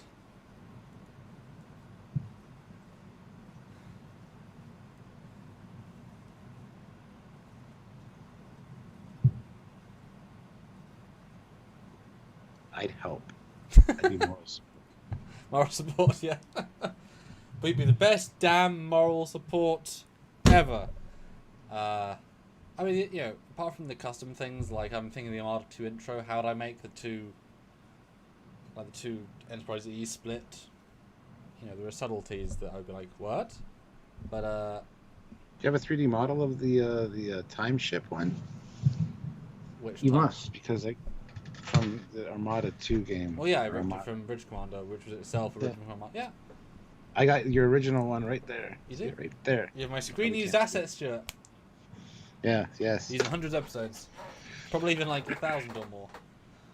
No, it wouldn't be difficult, although then the question is, do you do them in like modern Lightwave or classic Lightwave? Like, how modern do you go? Because all those steps involve other steps. But I felt that'd be like a Patreon thing, like, you know, we want to do 12 months worth of remastering. Help us out, because there's a lot of games if you break them down. And then as soon as you start to get like custom ships, like the Star Trek Klingon Academy has a big massive fleet battle, lots of Klingon ships that, you know, my brain would be like, well, they've all got to be good looking assets, etc. I know that Shay Walker did a version, you know, it's good. Always be better, but And Matt says, I think we need to get Stuart involved. I'll help train him. Or he can be project manager. Hey, that's all captains do essentially anyway, so it's true. I wouldn't mind learning some stuff. That'd be kind of cool, actually. I said if you can become modeler, then we can do so many things. Then you just make concept models. Like, you don't have to finish them necessarily as like detail, just like design shapes, and then the more you do, the better you can be. And then you'll you know how far you want to go will go further each time. And then, you know, just like I've done so many ships with my fan films, you can just present us like, hey Sam, yes Stuart, I designed 3 new TOS variants. I'm like, okay, I'll see you tomorrow to film. Yeah, thered be a lot of that going on. Yeah. Like, for fuck's sakes. Calder Foley's 9th original TOS Connie variant. Well done, you changed the Nichelle Nichols shape. Nacelle shape. It's now a square. Good job. And this is the Foley class Mark 26. Well, no, seriously, you'd be like Tony Stark. You know. Yeah. Yes, not like 93 versions of this suit. Yeah. One for each mission. Fleet Yeah, Pass with each of the missions $5. free refit again, just because, just for the lols, yeah. Yeah. My Fleet Pass Swiftback $5. Thank you. Dropping in for a second to drop a like. Nothing like being busy. Happy birthday, Sam. You're Thank awesome. you. Hashtag Sam Drinks. And say Kalesh like a disco Klingon. Disco Klingon. I want to be a disco Klingon. No one does. No one wants to be a disco Klingon. Kalish! There you go. Sergeant Roadkill, 20 pounds. Awesome. Relativity episode synopsis, please. So, Also, oh. on Dominion War game, it was janky but fun. You could always put your ships from one of these Starship creators. There was like 3 versions into it with custom captains. Yeah. Starship creator. There's something that's not great. But those ship creators were just like, take this saucer and slap a nacelle on it. Like, it wasn't designing anything. It was just kit bashing pieces in low res, and their missions, like, they weren't even text based. They were a map, and then it would go. Mm-hmm. You won the mission, and we're like, okay. Yay! Didn't see my ship do anything. Relativity, yes. Time ship relativity. The future cops need to save Voyager because it shouldn't be destroyed because boom. But also they think temporal things are afoot, so... Or because it temporarily gets destroyed, I guess, rips itself apart, etc. And so they get 7 of 9 because she can deal with temporal transport because of her Borg implants, but not just that, she has more knowledge about the ship, etc., etc. Fortunately, they've already used her several times in the past, and so she's almost at the point of transporter temporal psychosis. So she'll, die. And Hasn't she died a few times before? Well, yeah, but like really die, like. Oh yeah. And like I guess, it is complicated because they can pull her away from her, because they can beam her after the point they've already beamed her. Yeah. And also before but she this dies. is like the last run through. This is the last run. Yeah. Although if you can always wipe memories, it doesn't matter too much. You can always put them back.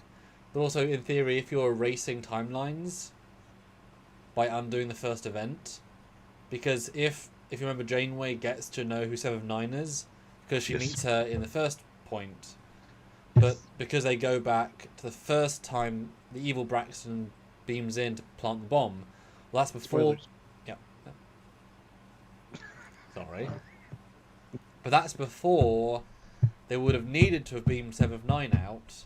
So because Janeway stops Braxton, they don't need to get 7 because that timeline never continues. And therefore 7 has never been... Therefore the Janeways that would have met 7 because they had to put 7 back don't happen anymore because they didn't have to do them. Because otherwise you would have like 19 versions of 7 just wandering around Voyager at different moments. And obviously that's not what happens because, you conflict with your internal timeline. Yeah. It's a little complicated. Yeah. It's a great episode. Yeah. And it's great to see 7 without the makeup because they make her look more, in full uniform without the thing. It's very cool to see. Yeah. Yes. Well, Fat Produce puts in $2. I sent you a message on Facebook, Cap, to help you out. Thank you. I did get that, so I appreciate it. Bye, Jazia. Have a good one. Thanks for joining us. As always. And Olivia Julius is here with $10. Oh, Olivia. Did you know Captain Foley received Samuel's hairpiece recently? He shows off great features of its app. A Sentry Mode, passive mode, and it can't tell if you're Canadian by squealing. Wow. Yeah, I just did a video on the app-enabled Tribble that Big Bad Toy Store sent me. So check it out. That was a sponsored review, was it? Not really. I still had to pay, but I got a discount code off of it. So, okay. And I don't think it's a finished product necessarily because it came in a clear plastic bag. I think there's no box packaging for it, so I don't know. But anyway. So how was it? It was pretty good. It's got a cool little app that comes with it, and it's got 3 different modes, like she said. Go watch the video. It was released yesterday. Yeah. It's fun. Tribbles have apps now, and you get to name them. And you know what I named him? Because it looks like a toupee. I named him Toupater.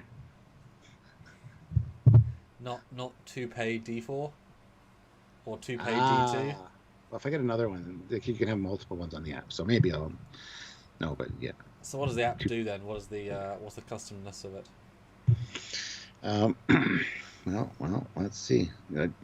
I'd say watch my video is what I would say. But anyway, so you get the tribbles there, and then you can select your ship. You got at ease where it just trills every few minutes, and after an hour it stops until it's movement again.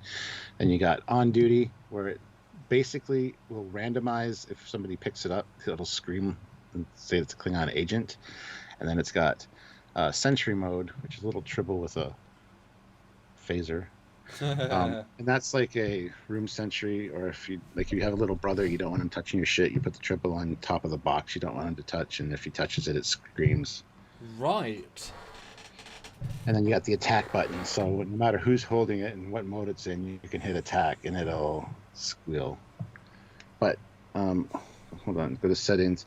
You can also choose your ships, so you can have the Enterprise, the TOS Enterprise there. You can have K7, DS9, or the Defiant as the ship that you have on your app. So there you go. What an odd product. Right? That's my summary on that one. Go watch the video if you're interested, guys. Yes. But no, I buy so much shit from Big Bad Toy Store. They kind of asked me if I'd be, and I've reviewed a lot of it on the Captain Toy personal channel. So they're like, we can give you a monthly credit if you want to do 1 or 2 episodes a month that just kind of mention us. Oh. So I'm like, all right, cool. $20 off, whatever, a month. It's pretty good. Not the best, but still spending money, but just less.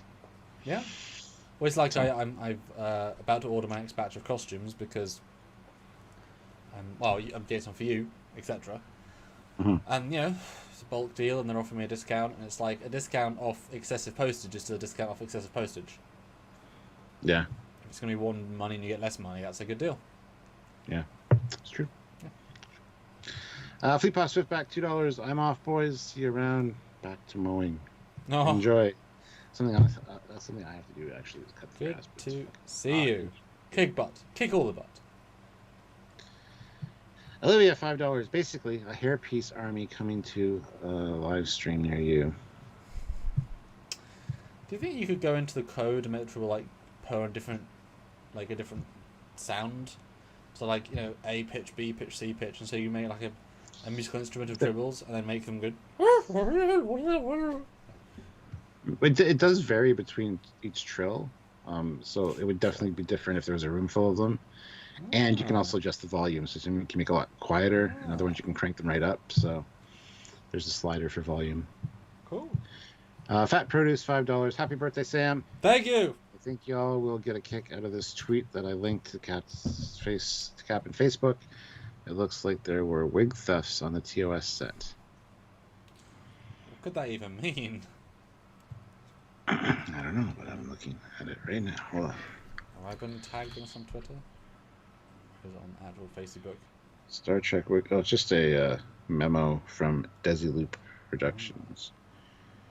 If you haven't heard about it, we are missing some wigs and hair pieces. Bill Shatner borrowed all 4 of his hair pieces when he finished shooting. Oh, there are 2 new ones and 2 old ones. The new ones are worth approximately $200 a piece, and the 2 old ones are worth approximately $100 a piece.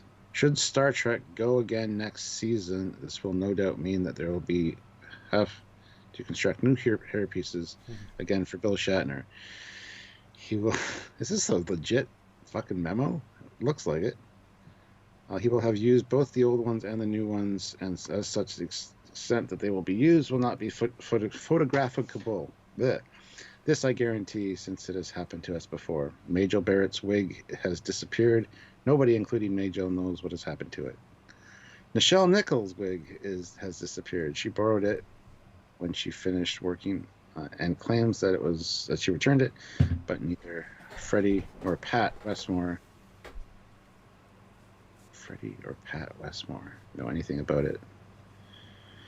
That makes me think this isn't real, because I don't think there was a Westmore working on TOS. You'd think Michael said that to us in our interview. Yeah. That takes us up to here on missing hair goods. Regards, Bob. But yeah, it's a Desilu Studio internal memo. Well, it looks easily photoshoppable, obviously. Oh yeah, for sure. But to Gene Roddenberry from Bob Justman. Bob Justman wasn't working on TOS either. Bob Justman came in later, didn't he? After TOS, I think, for the movies. Anyway, but it's February 5th, 1968. Right. Pretty sure that's not real, but that's funny.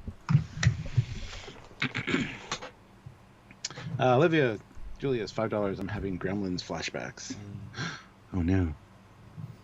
Just don't get them wet and don't feed them after midnight. And if you want to read Daryl O'Donnell's comment from between Olivia and Fat Produce. Daryl O'Donnell. Happy birthday, dude. Thank you. I was rewatching Picard series episode, and I really like the series. What's your opinion, guys? Picard is probably the worst thing to happen to Star Trek. You're not Mr. Plinkett. Ever. Since my son is a joke. Picard's not good. Discovery is better than Picard. Well, season 3. Well, even season 1 is better in some ways than Picard. Picard takes a character we loved and retroactively just ruins the character. I don't know. I dislike Picard very much because I don't like the way they treated the characters. Even 7 of 9 and Echep, obviously. Don't know if you got to that part yet, but yep, not a good thing. Yeah, Picard works better as a binge than a week by week. Yes, because it introduces plot lines every episode and drops 7 out of 10 of them every episode. Now you don't notice it if you just burn through it, but you can see they had ideas and started setting them up, and they ignored them because the scripts kept getting rewritten, and so it feels like a half-finished, butchered show with an ending that doesn't make much sense. That's super anticlimactic. Patrick Stewart didn't know about his ending until a week before, showing how the series was not pitched that way. It was changed during, it was changed near the end. Yep. The CGI is sometimes great, sometimes bad. The Romulans have good makeup, but that's not hard to do. Raffi's a stupid character fundamentally, doesn't make much sense. Rios is a great character fundamentally. The Serena is a dumb ship fundamentally that looks like a Mass Effect ship. And they've totally ruined the 709 character by undoing everything they did for 7 years. Now you can't watch Voyager without knowing that every time she makes a good decision, doesn't matter, she'll become a mass murderer by the end, who's remorseless. And it's like, okay, well, what was the point in that 7 years then? So yeah, it's a show that was also butchered like Discovery Season 1 was, but with higher things at stake. And they use Discovery shuttles and have other flawed technological things where... And they show the Disco Enterprise instead of... It's just... They had an idea, they changed it midway, and the whole thing suffers from it. And also, having met Brent, and we met him after filming, his voice wasn't as raspy as it was on set. So I guess he was mimicking Patrick, who is more raspy, and so also Brent's makeup was bad and his CG was bad, and they should have done it better in fans. It was the whole thing. It should have been a lot better, and it's sad. And that's what we think of Picard. We're not fans, really. Yeah, the fact that Discovery Season 3 was better, easily, hands down, was surprising to us. Mm-hmm. I mean, Picard is less insulting when it comes to canon because they're future canon, so it benefits from that. Whereas Discovery, like every other thing, is a failure of canon. But that's because they went in thinking, who the hell cares, do their own thing. So you have to ignore that to even try and enjoy it. But once you do it, you're sort of ignoring the fact that it's Star Trek. Because what's the point then? Like, what's the point if you have to ignore all the canon if it's not? What's the point? Why are you watching if it's not trying to be Star Trek at that point? Yeah. So. Sorry to be a bummer, but thanks. See how season 2 goes. Season 2 is promising to maybe be better. So. Well, different showrunner. I mean, and actually, I saw a really great tweet from Anthony Rapp. Yes. Oh, yeah. really? 2 days ago. Never heard of him. Yeah. He didn't offer to sleep with him once, not at all. Continue your story. He didn't deny it because you could technically assert that. Sorry, Daryl. We're trying not to spoil it though, sort of. Yeah. So he tweeted, and it's always fun because the Discovery people know how bad season 1 is.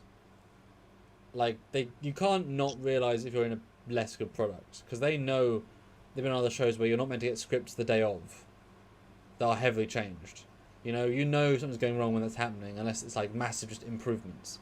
And so Anthony Rapp had this comment about season 4, and about even though COVID, he says they're doing extremely well, and because of the delay, they actually had scripts like 3-4 months in advance, which he said was really, really nice compared to season 1 where he sometimes had them a day or two in advance. And he said it was quite nice that Michelle, that whatever happened previously, because obviously alludes to the fact that yes, it was poorly run in season 1, but now Michelle Paradise comes in as a really tight ship, very well planned, very well organised, and to get scripts 3 months in advance is how it should be, because that implies they're at least 2 or 3 episodes ahead in terms of finished scripting. Getting the scripts the day of, and sometimes you can even film 2 episodes at the same time because of A and B team. It shows how far back you are. So, so good, yay. And so I'm sure season 4 will be much better. I'm sure Picard season 2 will be better, different showrunner. Different showrunners make a difference. If you hire the wrong people, Matt Borbin says, plus it suffers from the Abrams-Kurtzman curse. Lots of wow moments. Very little explanation as to why things happen. Yeah. That's because they don't even know why that happened. But... All right, guys, let's see. We're at 124 likes, which is fantastic. But can we get 140 likes? That might be too much, but 16 more likes. Let's see if we can get those in there. We only have 61 people watching, but the people come in and out all the time, so it's different new people. So if you haven't hit that like button, hit that like button, guys. And might be a good time to show off some of the presents I got. Yeah, yes. What did you get for your birthday, man? It's been sitting over there. Let's see what you got. Now, caveat, some I got myself because there was a deal. I do that all the time. Yes. It's my birthday gift. Yeah, it just happens to be around the right time. So, as you guys know, I say every time, I ask for Blu-rays because I like physical media, because you get to... It's fun to have a collection, it's fun to have the highest version quality of the material. They are still producing Blu-rays, so it's a never-ending supply. You can get them for as little as $5 up to 50, depending on what you get. And also 4Ks, I really love 4Ks. And obviously, I love special features, and it's the only way you can watch them. You can't watch them anywhere else. And so normally what I do is I ask for a selection of Blu-rays from each person that I get presents from, so they can pick. So even though I know I'm going to get one of the 7 I've asked for, what I get is still a surprise. And it's up to them to pick what I get, and that is fun. And so I got several. Let me go through what I got. First in the stack, I got Shanghai Noon and Shanghai Nights. Have you seen Shanghai Noon and Shanghai Nights? Yes. Yes. This is actually quite. This one is like collectible, hard to find Blu-rays because they only made. They didn't. You can't even get them as singles, especially not as US imports. First one's brilliant. Second one's less good, but it's trying to do the first film again, just different. Didn't quite work. Plus, it's about Britain, so it's kind of shit. So. Hey, they mentioned Sherlock Holmes and Jack the Ripper, and it can't be that bad. Come on now. I don't remember it at all. The first one's brilliant though. But yeah, collectible, hard to find. Very happy when I was able to get that and find it because I gave selection. So yeah, good films. I like them. You may or may not know, but they've been releasing the Blu-rays of the Doctor Who old shows the last couple of years. Mostly these big collectible bundles, but they're released at, let me do some math here, they're released at sort of $50-ish American. And they're like special first run, they've got booklets and extra cool stuff. But after their initial run, you normally can't find them again, and all the resale market is normally double if not triple. So if you want them, get them. If you don't want them, you can't get them after. But they are now trying to re-release them in simpler packaging, and so one I got, which actually on a discount, was the very first Tom Baker series. Now these aren't actually in HD because they were filmed in a studio, a lot of them, and they were never meant for this. They aren't like 35mm beautifuls. They are just like the best they're going to look, and most of it's audio they're able to do a mix of, but they're still, the top quality you can get. They're just not necessarily amazing. But I thought this would be interesting because it's got, not the fact that this is first ones because they're not particularly good, but it's got Genesis the Daleks, which is one of the best of all time. I want to see what that look like in HD. Plus they always, pimp them out of special features. A lot of them being old and a lot of them being brand new. And normally just throw them on a sofa and chat. But yeah, so that was good. And who doesn't like Genesis the Daleks?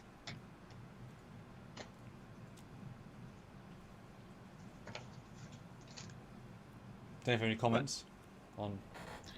I just never got into Tom Baker, so. Oh, interesting. The fan favorite of all fan favorites.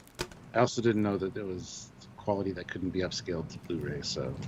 I mean, some of the outside stuff can, but it was all a lot studio based. It's just not how they processed material back then.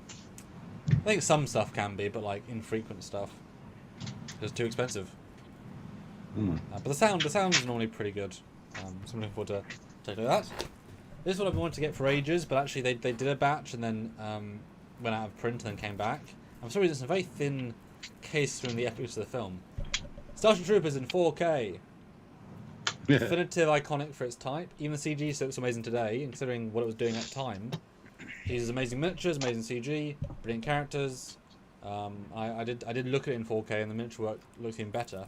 Well, it's in such a thin case, which is weird because it was such a big film. So yeah, truly iconic. I'm very pleased to have met Casper Van Dien, have a good picture of him, because he's known for one thing, but boy is it a good thing. Wow, he's known for 2 things. He's in Sleepy Hollow with Johnny Depp as well.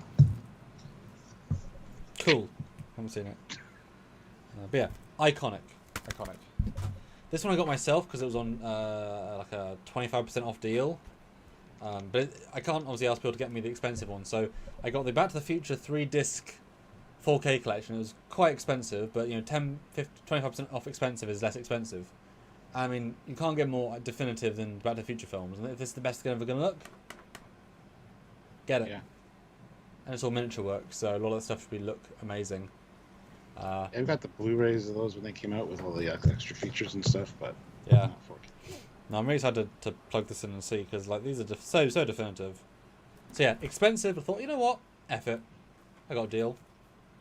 I mean, come on. Truly definitive. But yeah, so any super chats? Oh, we got a few. Madness 201, $5. Thank you. Drink, Sam, drink. Paul, what's in $5? Happy birthday, Commander. Thank you. Libby Julius, $5. Happy fertilizers to you, Samuel. Hey, we haven't said fertilizers on here in a long time. Well, can we get a fertilizer like spike? 140. Still looking for those 16 to get to 150. But did I say 140? I don't know what I said. Let's get to 150, guys. Click that like button. Fat Produce, $15. My final super chat. Sorry if that tweet might have been a fake. What are your favorite Trek collectibles that aren't toys or replicas? I love the Flatsagaff Chinaware collection. Have a shot.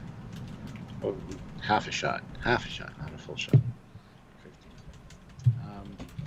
That aren't toys or replicas.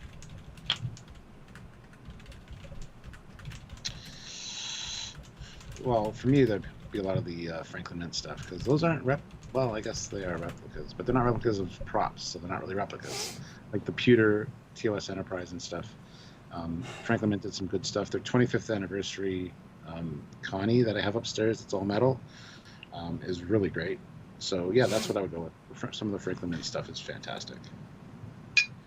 But, oh, hi, Joseph Lopez from Mexico. Hi. Here's my half shot. Thanks so much. I'm not gonna say I know anywhere near as much about the collectibles as Stuart does, anywhere near as much.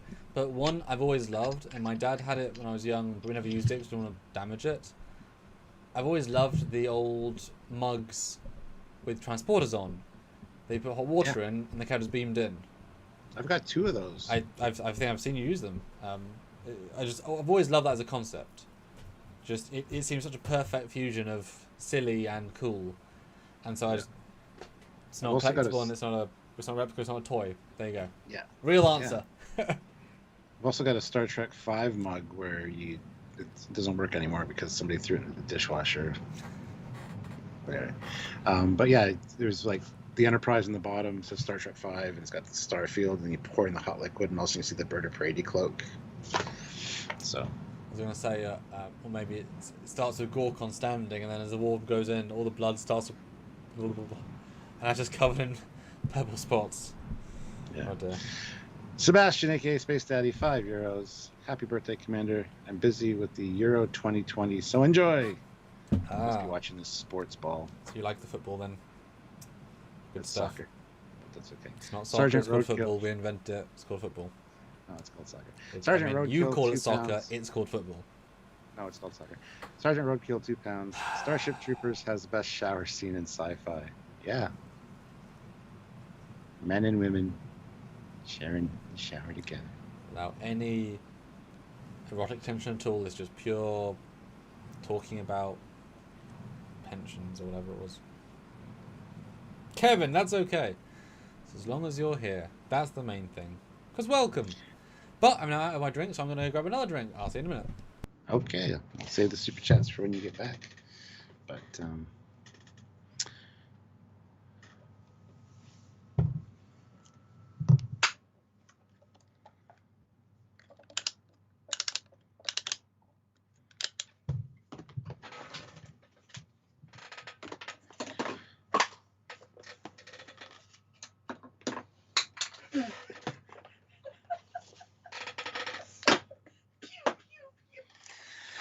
anyway, sorry about that, guys.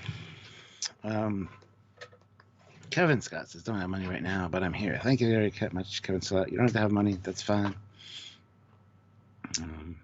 Planty, actually, it's the British that originally started calling it soccer. Oh, there you go. Samuel been schooled. In the UK, we used to have a shop called Soccer Sport, and it was renamed Sports Direct. You kick the ball with your foot, hence football. I understand that. I just don't care. I'm just being stubborn and obstinate by calling it soccer. Trust me, Sylvia's Croatian. Her dad is big into the soccer, or the foosball. And so I just bug him all the time about it, so that's why I do it. One is correct, one is not. Depends on your point of view. But yeah, let's see. We got 137 likes. Let's try to get to 150 if possible. Even Matt Borbin said, let's see if we can't get 150 likes, because that would be great. A great way to show Samuel your support for his birthday. So,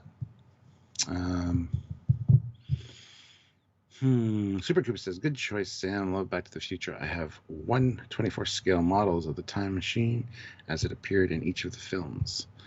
Yeah, I mean, my favorite would probably be the first iteration of it with the hook. I'm not a big fan of the Mr. Fusion, honestly, but the hover conversion thing was kind of neat. And then the final version with the white wall tires and the stuff on the hood, like the vacuum tubes and stuff, is interesting and fun, but not a good version in my opinion. So, yeah.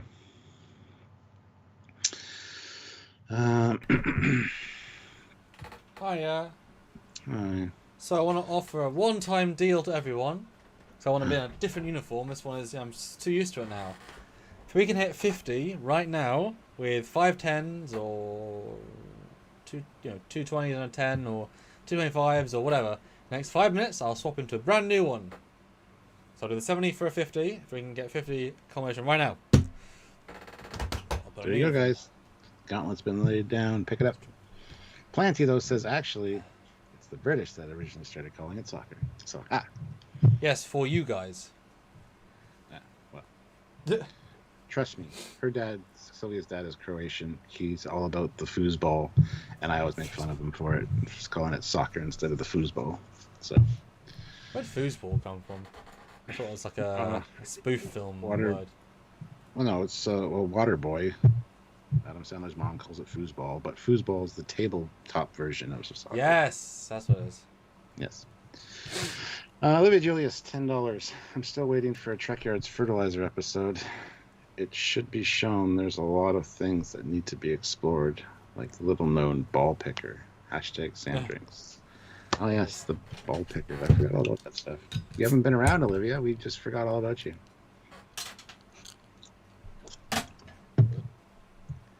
Not true. Maybe it is. #Stuart Drinks. I think that's a fair hashtag. You'll never know. Oh, we got part of the gauntlet, $15 to the 50. All right, guys, okay. it's a fan. We're doing a mini Indiegogo right now. Chad Anderson, $5. Chad! If Strange New Worlds is a success, what do you think if they redid TOS? What do you mean? Like, I assume maybe the visuals. I hope that's all he means. You know that bridge replacement scene you've seen a few times? It's really well done. Something like that. If it's done, if Strange New Worlds is done fine, having the option of seeing that might be nice, but I don't think it's needed at all. You know, but that's my thought. I mean, it would be such a disservice to everything and everyone that ever worked on Star Trek to remove TOS from visual canon. Like, it's like saying, let's remove Star Wars A New Hope because Mark Hamill's face was pre-surgery. You know what I mean? It's like for some stupid reason. It's like, let's remove the first one. Or the first Predator because it's not, it doesn't make sense. And we know it can look amazing, I don't think that's what he meant necessarily. I think he's just going to update some of the visuals and have an option of having a TOS. Omen's a reboot. Well, what's the point in that, though? I don't want to see a 4th Kirk, a 12th Spock, and a 4th McCoy. Why would you... Because the more you work with these characters, the more likely to ruin their legacy, like you have done with Picard and Center of 9. you've hurt their legacy by using more of them, and by doing the JJ films and showing us a Kirk that was thrust in the command, not even graduated from the academy, like it makes him seem silly as a character.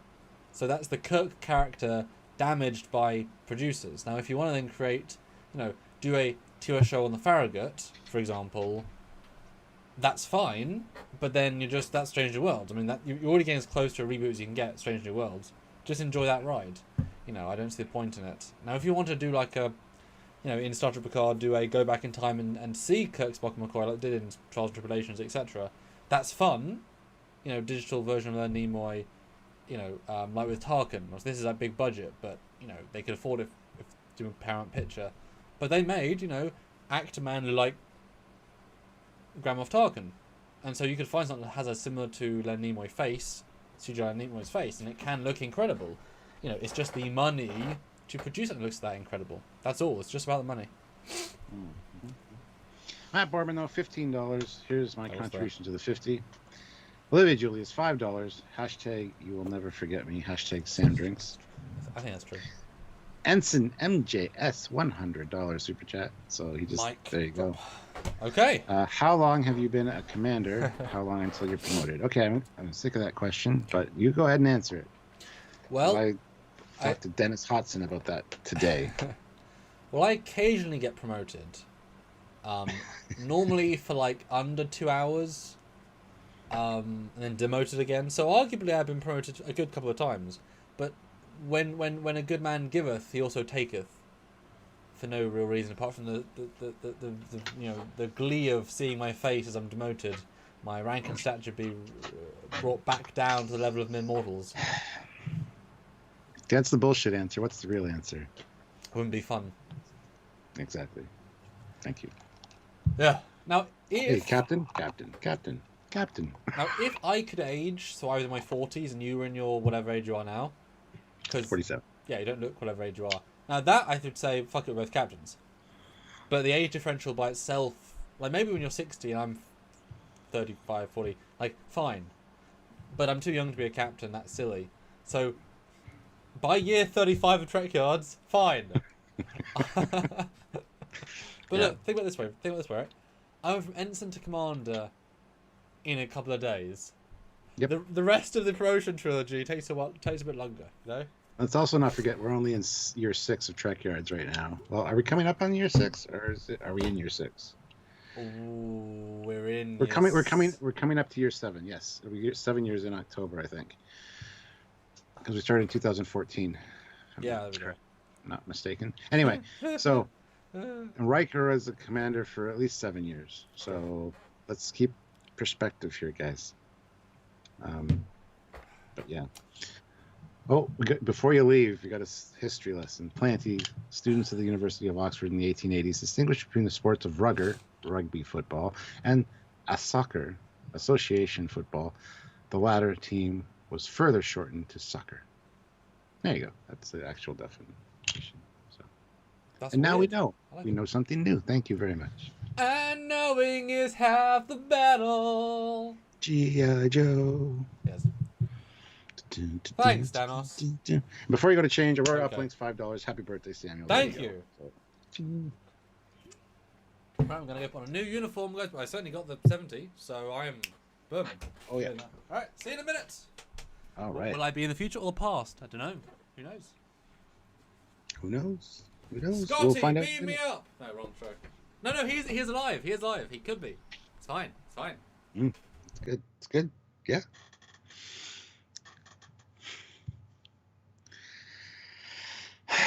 All right. So it's a new uniform, one we haven't seen. Well, it's probably going to be. We might have seen it. Just you got a new version of it or something. So it is new, but I don't know what it's going to be. Be cool if it was like one of the relativity temporal uniforms. That'd be kind of neat.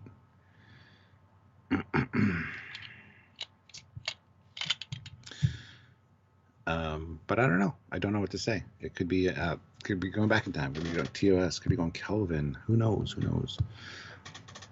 But anyway, this has been really great, guys. 142 likes, though. Can we get 8 more likes? Are there 8 people that haven't hit that like button? I'm looking at you.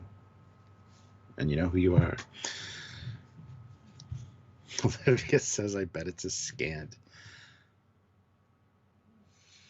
For all of our sanity, I hope not. Cue Samuel coming in coming dressed in full Borg implants. No. Jose Lopez, happy birthday to both of you. I'm a big fan. Well, thank you very much, Jose. And yeah, my birthday celebration was a little while ago, but yeah, I love that we're like a week apart. I'm May 28th. He's June 7th. So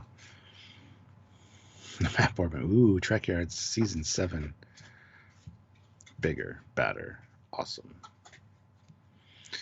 He never gives up. He stays and fights.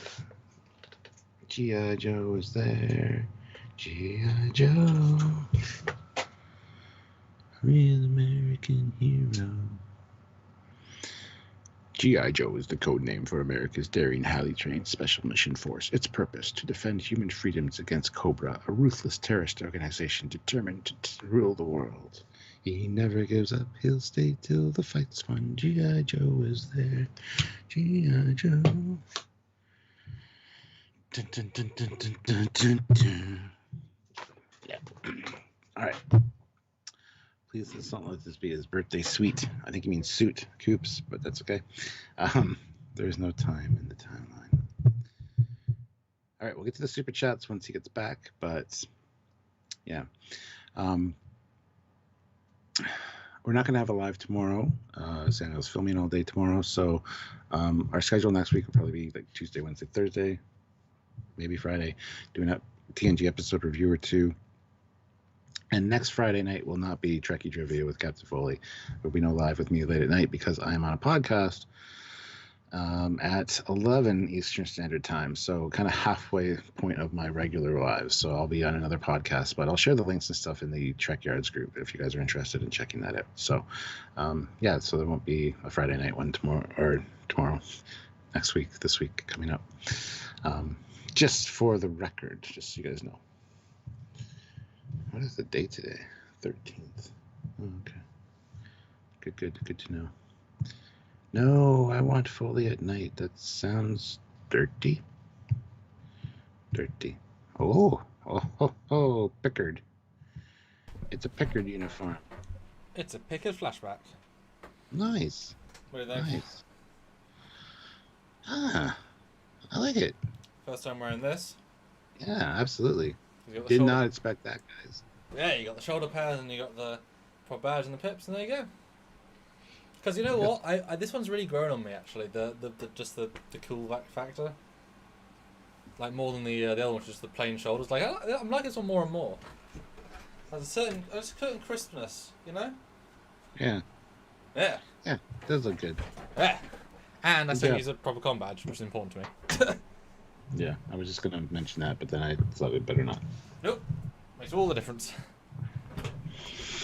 All right, well, we got some super chats. So See, those worth quick. 100, and now in the future. Double future Stuarts, and it's great. This was made for one scene. In one extended scene, but one. Well, so far we could see more, but yes, super true. Madness 201, $5. Plus, Thank Sam is an engineer, and we all know you don't become a captain in a gold uniform. But now, time passed. I changed division. Now I want to lead and command. Yes. God help us all. Danos. 5 pounds. Definitely think you should try an Enterprise Mirror Universe crop top. I mean, there was speculation you're going to be wearing a scant. Right. Primarily from Olivia, of course. But oh, sure. That makes more sense. I got just wishful thinking on her part. Yeah. Paul puts in $5. John Luck Pickard. Yes. Yeah. Dan23, what is your opinion on the Enterprise uniforms at the end with their names on? I need to be looking at it. I can't really remember. Well, they've got same style, pretty much. And some extra little details. Yeah. Underwhelming. Not It was a more fan. military though with the name though. It felt more like Yeah. modern military. Yeah, I don't know. not a huge fan. I mean, the season finale is rife with. Oh, Issues. yeah, well, yeah. It's rife with oh dear, really. And Madness 201. Well, touche, Sam. Pulled a wharf on me. Left in gold, came back in red. Yeah. Right, back to the Blu-rays. Oh, you got more? Okay, cool. Yes, I also got, because that's the thing, if they're between like $5 and $25, it's, yeah. Got Collateral in 4K, Tom Cruise, Jamie Foxx assassin film. This was the very first thing that got me into soundtracks back when I first saw it. So this is a pinnacle film. I actually watched it on my birthday, as my birthday film. So I had to re-enjoy it in 4K, because I've never even seen it in HD, let alone 4K. Very grainy, and I know exactly why, but it was good. It's just unusual, and to see Tom Cruise not play Tom Cruise is fun.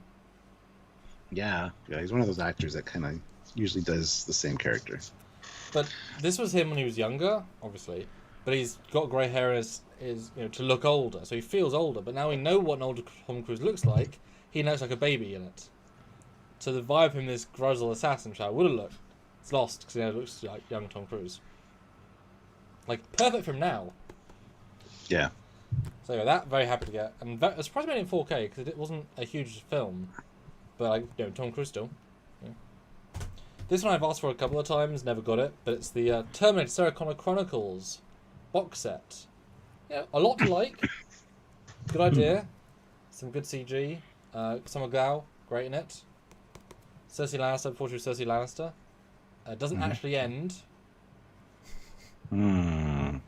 Problem. Some good stuff. Some good stuff, and just good collection to have. I like it enough, and it's one of those few like, oh, they actually made how to make Terminator a TV show. Yeah, this was a totally justifiable way. I haven't seen any of that, by the way. Yeah, it's not bad.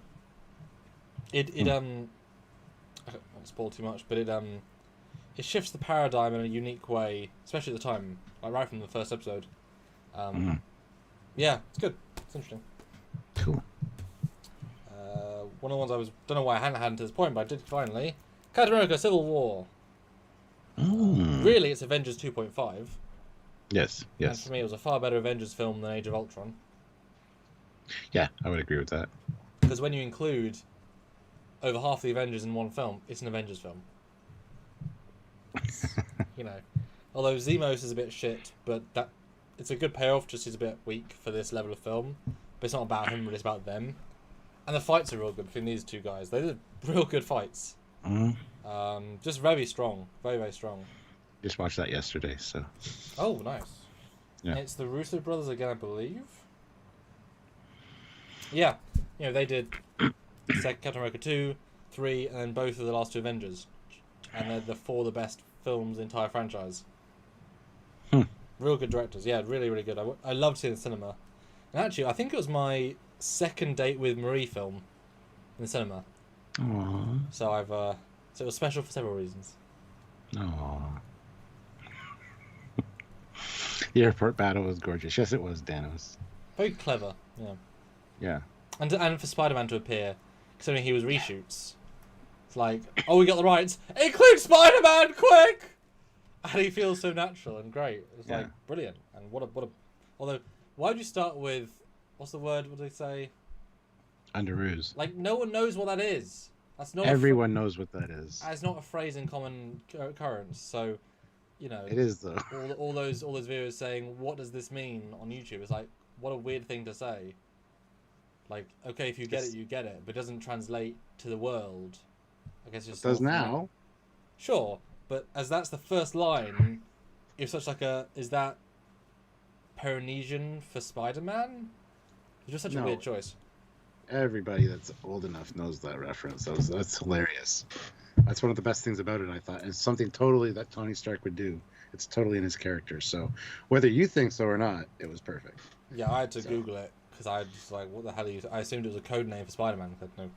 Guys, chime in the chat. What do you think about the Underoos introduction? Because a lot of people should have been... love it. Olivia Julius, $5. Samuel looks too skinny. # Sam drinks. I'll take a drink. These lines are flattering.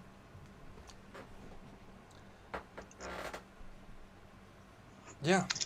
Also got Doctor Strange 1. Although, as these aren't really in 4K, these are 2K upscales, but still, I like. It's a good visual. I got Doctor Strange in 3D, and that's a fantastic movie in 3D. You can just imagine, I'm sure. And it's definitely, we rewatched it relatively recently, and it's on the more vanilla side of vanilla for Marvel, but the ending is very clever. Benedict is great in it, and all the side characters are well cast, which helps a lot. Mm-hmm. It just didn't have as much grit as it could have, but I'm sure the next one will be much grittier, and certainly Doctor Strange has been great every time we've seen him. Yeah, it's good. Good film. And the fact that we refer back to it in Avengers 5 is great. I love seeing like why what's she doing during the other films when so yeah gets to retcon improve the character of. Let's not forget the driving the Lamborghini, and he gets a call about the Air Force sergeant who's crippled. Yep. You know who that is? Rudy. He's like, it's fine. Yeah, and just to see the scenes, so I watched it rather recently, falling from grace for this guy. Yeah. Was actually a very strong sequence considering what they were trying to do. Yeah. Yeah, it was good stuff. Thank you, Ray. Thank you. Eugene, 5,000 rubles. Woo! Thank you. Woo! Well, happy birthday it is, Commander Kree. Commander Kree! Oh. There you go. Thank you. Well, a quick question. What do you guys think of this uniform and how it fits me? Review right now in the chat below. What do you think? Because has this uniform grown on you, Stuart? Now you've seen it in sort of screen person.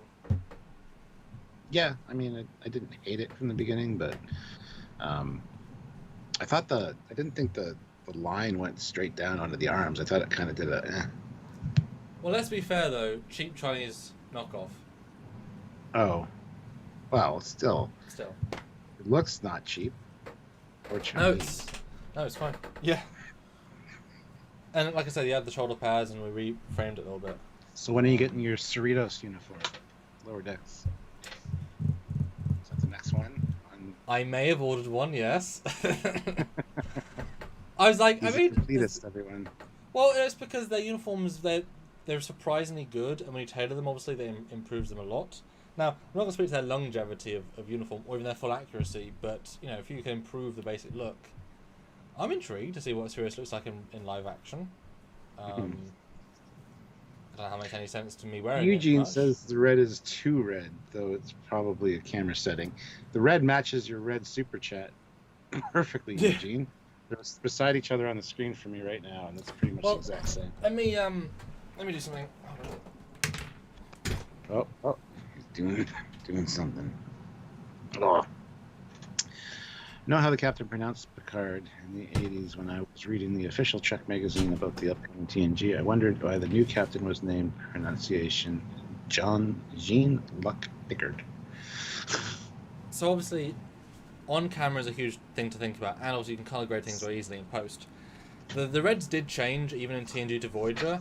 They became more wine colored than red colored. This is a very expensive, high-end Voyager replica. And you can see that, yes, sort of, although I changed my angle, so you can see it's definitely brighter than it should be. This is how it looks on screen, that's how it looks in reality. But when you put it on screen, that looks right. So it's definitely, too bright, but I mean, you can know that in post. But you wouldn't necessarily know until you had the original, or, colour matched. But, just a bit brighter.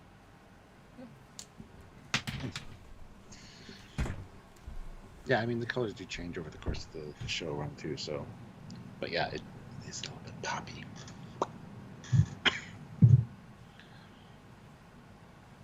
The red that costume makers usually go for on eBay, for example, aren't the right red, and it's... Thanks, Ozzy. That looks like highlighter red. Well, it looks good. I like it, actually. I'm surprised. Yeah, it's really grown on me. Like, I wasn't sure, but it's like, actually, this is, it's a level of creativity that goes beyond the later ones, which is just the Voyager with a dip. Mm. So So yeah, I'm gonna play with some flash forwards with this. So I think this, especially opposite with the Nemesis uniform, as two characters would look quite strikingly, you know. Oh yeah, absolutely. Yeah. So it's good to have for fan film stuff because you never know what's going on. And like I've said a couple of times, me and Nim fit into the same costume, despite her being much smaller than me. But because we are proportionately different as males and females, for some reason we equate to about the same size. And obviously most of these uniforms stretch a bit, so those few things that we don't quite, it's fine. Which is great. It's really, really useful. Because, you know, uniforms mount up, especially when you have to, you know, tailor them, etc., etc. Yes.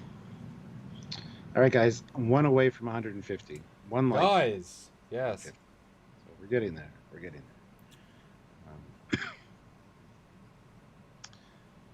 the 2390's uniform is much better than this one, but it feels more like an upgrade of Voyager, not post First Contact. Me and Sam talked about the artistic difference about the com badge color. Are you going to get Discovery uniforms now?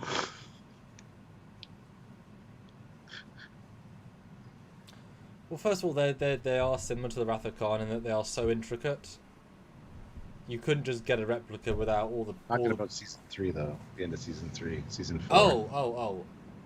Because those aren't as intricate. Yeah, I did see a Chinese version of the bright red, bright blue, bright yellow. But, you know, I don't like those. If they're offering a bright grey... I might get the grey version, but until I see the final... In which case, like, this is too bright. They'll be too bright because they look too bright in the colour grade. I would be fine with the grey one. I think I'm quite smart in that.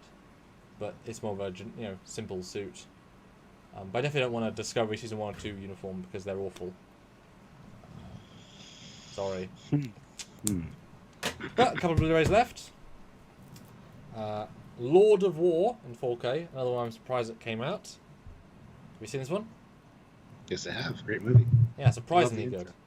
The intro of it is fantastic. I don't remember what happens in it, but I remember I love it. I'm the same way. Yeah, it's just like, and 4K.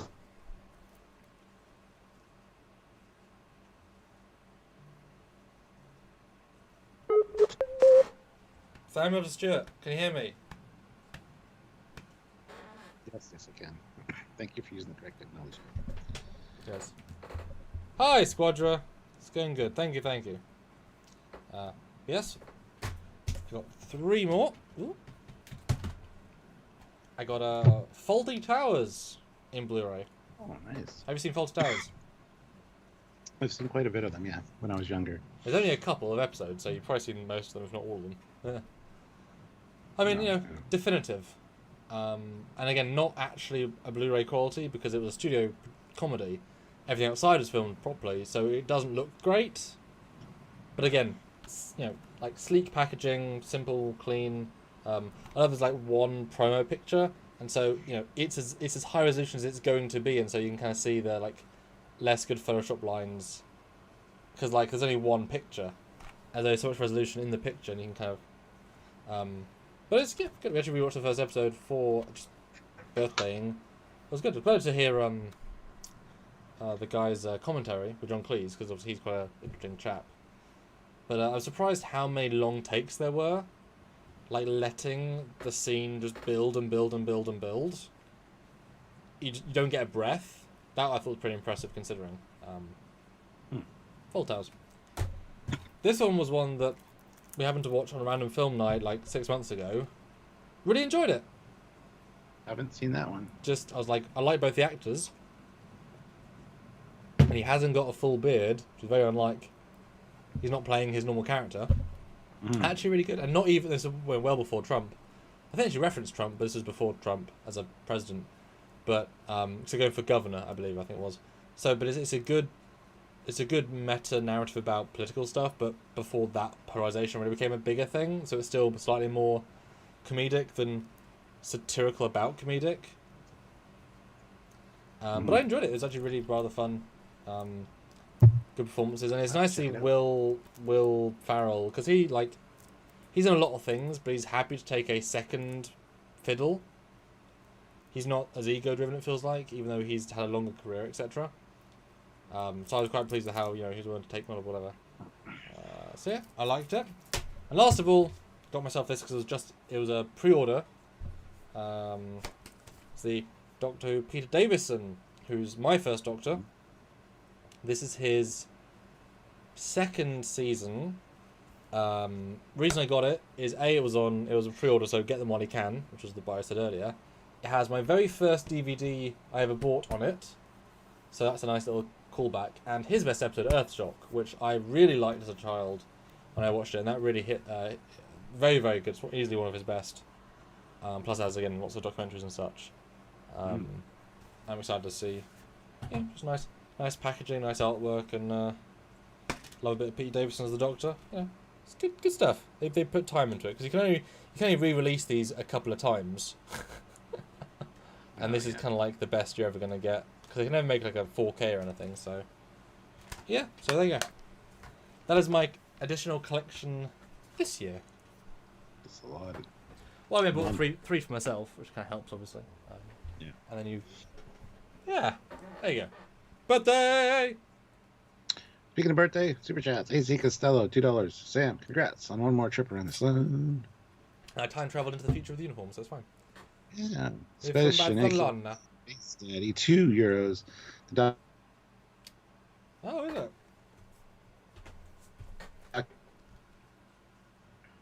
Cool. I don't know if you heard me, but okay. Yeah. Yes. Cool. Yeah, I love the documentary. Roger, of course, $2. Happy birthday. Nice new uniform. Thank you. And I may or may not be getting a blue one as well.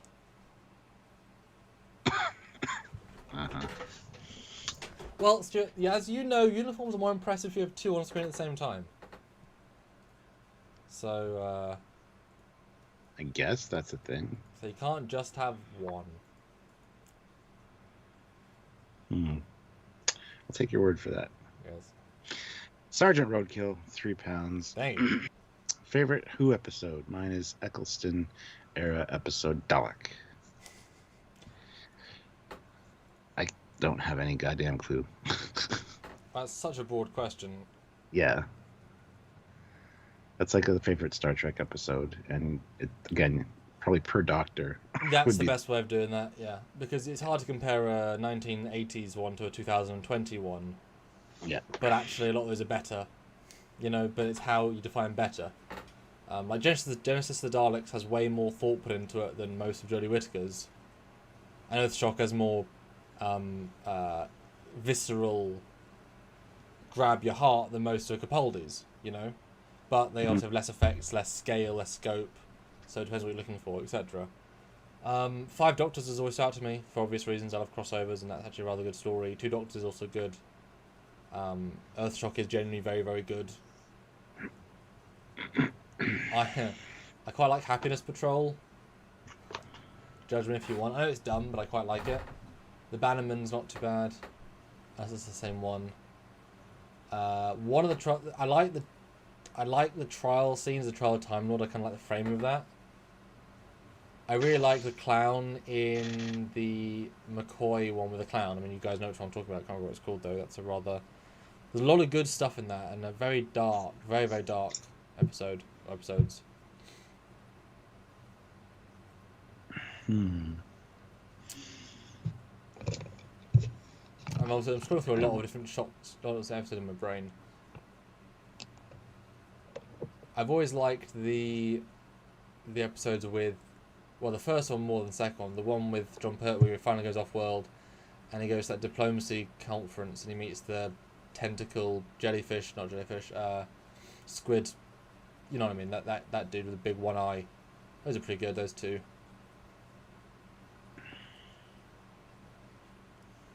A lot to go through, my brain. I got nothing. I mean, I just remember watching some Matt Smith ones, and Capaldi, but... And I bet you guys weren't thinking...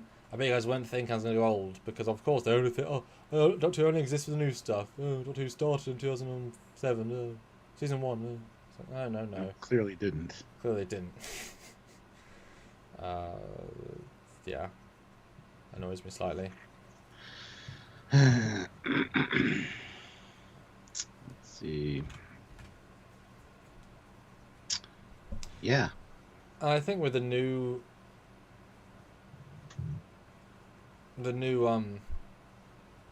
shows, I think they're more definitive. Like everyone loves them as best of episodes. The new ones are more just like universal because they're just better for whatever reason, you know. Yeah. Why Wayne Maker 2.0? I can't super chat because I'm skint, but I might be able. Fine. It's all good. It's all good. It's all good. Huh. Good question. Greatest show in the galaxy. Really? Yes. Is it? That was the clown. I think that was the clown one. Yeah. That's some real dark good stuff in it. Although I don't think I've seen that one. No, you would know if you had. Because he rides that line of he's more of a murder clown than a scary clown, but in a sense he's not like a clown. But it underplays a lot of stuff, so it's like you know he's gonna fuck you right up. But because he's obviously somewhat magic, it could be a really bad way. You know? And there's also I know it's sort of cheating, but the Night of the Doctor Who episode with Paul McGann back after a decade is a incredibly good, tightly well written chunk. Everything about it, even considering they just reuse score from the existing season of Doctor Who, but they pull out really unique elements and made their own unique brand, and you can't really tell. Shows how much of a strong element it is, and that knocks so much out of the park. It's kind of shocking. I'm not to say it's much time and space travel, but you know, harnessing the Who universe, I should say. Mm-hmm. The squad requires $2, so Samuel likes old Who and Stuart likes old Trek. Well, Samuel likes old Trek too, so. And you haven't seen old Who, so. I've seen one at my brother's place. He watches it, but never really paid attention. That was like years ago. But it's the same as if someone said, "Oh, I've seen a couple of the old TNG episodes and nothing else." You say, "Well, you really haven't seen it, have you?" Well, yeah, I'm not denying that I haven't seen it, so I'm not arguing with you. Sorry, okay. Fair enough. But it's not the classic Who's better. It's just imagine if somebody came and said, "Oh, so what's your favourite Star Trek series? Picard, Discovery, or Lower Decks?" You're like, "What?" Yeah. And you're like, "Oh, my best episode was this episode." You're thinking, "But that was worse than all the old ones. They were deeper and more interesting." Yeah, but the new ones, it's like, oh. Okay, that's not a good way of looking at it.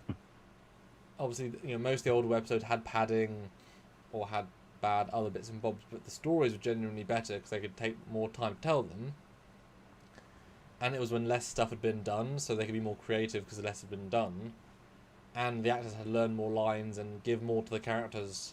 Then, you know, I always joke, especially early, Tennant, he spends a good fifth of his time just running. So there's a lot less time for him to be a good character if he's just running around. Whereas old episodes actually have good conversations, they develop things and discuss. So it's you know, it's relative. I mean, you know, a lot of New Who's very good, but a lot of it's also very There's a lot of mediocrity in modern Who, and especially in the newest Who, a lot of less good quality. Interesting. All right, 2 more likes, get the 160 likes. And I'm really running out of things to talk about. So. Yeah. Well, we're about $100 away, super chat wise, from an epic number. So I've got one more uniform I'd love to reveal. So if we can get another 70, that would get us right to that number. And I've quite enjoyed being in, you know, this. Mm-hmm. There's one more. Well, and it's not up to me if I put it on. It's up to you guys. Just saying. Well, Richard Napier just put in 30 towards that, so happy birthday, Commander. Thank you so much. Thank you. And Dan23 is asking what your favorite Doctor Who intro music. Because of how daft it is, I like Sylvester McCoy's the techno beat. It's flashy and zazzy. It always stands out to me. But I really but I like Peter Davison's a lot because it took the Tom Baker's and elevated it a bit and refined it. So rather than, you know, like you think of the TNG theme song, even though it's the same song, it feels like a refinement of TMP because it is just the best bit almost. So it just kind of lifted it up into a better place, etc., etc. Yeah. Yes, Matt, indeed. Indeed. And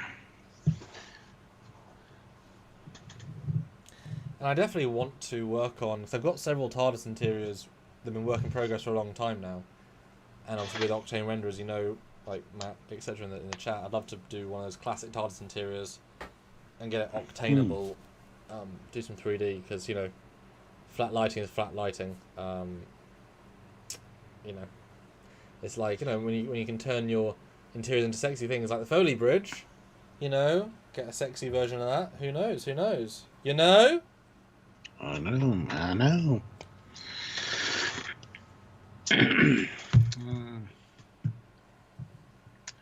Well, guys, come on.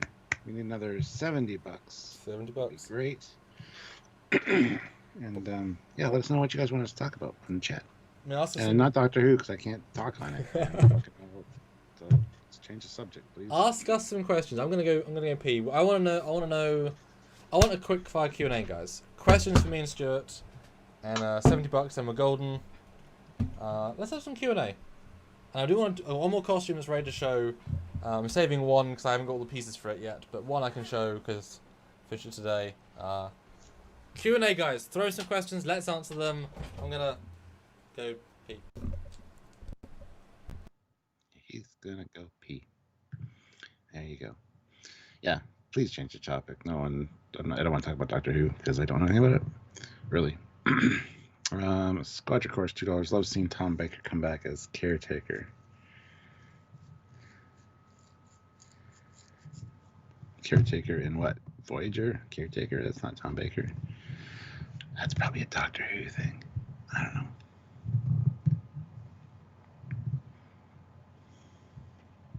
Ooh, see, Waymakers knows what's going on. Sammy wouldn't be able to talk about that. I'm excited for it. The trailer for the new Masters of the Universe on Netflix looks fantastic. The Kevin Smith one. Apparently there's some controversy around it, but I didn't know what.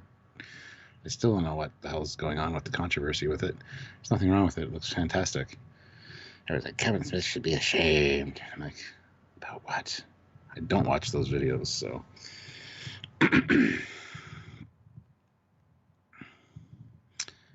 But anyway, yeah, I think it looks fantastic. Definitely holds true to the original, and I'm looking forward to watching it. Cannot wait. I think it's July 29th that it's coming out on Netflix, so...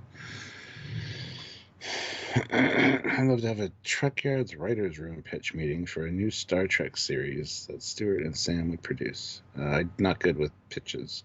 That's a Samuel thing, so he'll be talking. Sergeant Roadkill, last one from me. Top 5 food and drink selections in Trek. I would need a list of them in front of me.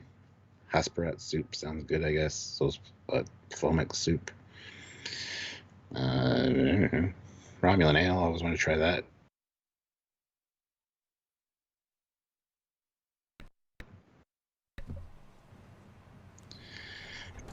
Q&A, guys. Matt's like, I love the April Fool's Day joke. Stu, I didn't do anything for April Fools. I just hung out with Marie all day. Did you send Did you send April Fools? No, I don't think so. Doesn't ring a bell.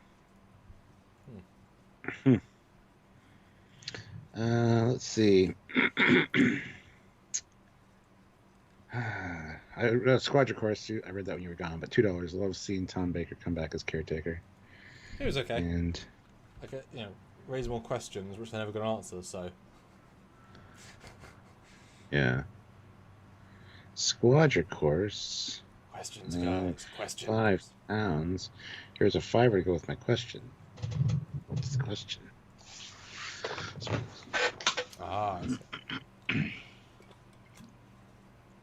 Oh, actually, you know what we can talk about briefly? While you guys put in your Q&As, and if we can get another $70, that'd be great. Stuart, what do you think of Wonder Woman 1986, 7, whatever? I finally got to watch it. While you guys put Q&As, anything you want to ask, super chat or not, in the comments. Spoilers for a quick review of Wonder Woman 1985, 4, whatever. What do you think, It's Stuart? been a long time since I've seen it, but I thought it was okay. Not as good as it could have been. I didn't like Chris Pratt in it. That was kind of stupid, considering the whole way that he came back. Invisible Jet, completely dumb. Her lassoing lightning, I guess, makes sense because she's, Zeus and all that jazz. But got her flying finally. It wasn't as good as the first. Anyway, it was definitely flashy, and Pedro Pascal, he's the Mandalorian, man. He's a little over the top in this one, but he plays it really well. So, yeah. Cheetah, underused totally, and I don't know much about the Wonder Woman characters, so I don't know exactly what Cheetah's supposed to be like, but I think it was underused, unfortunately, kind of shoehorned in, kind of like Spider-Man 3 with Tobey Maguire. I hear that parallel a lot. Too many villains. Yeah, I've been hearing too many going on. But other than that, I thought it was all right. It's enjoyable enough. Not as bad as some people say, but I just hated the Steve, whatever the hell his name is. Steve Rogers. Steve Trevor. Steve Rogers is Captain America. I know, I was testing you.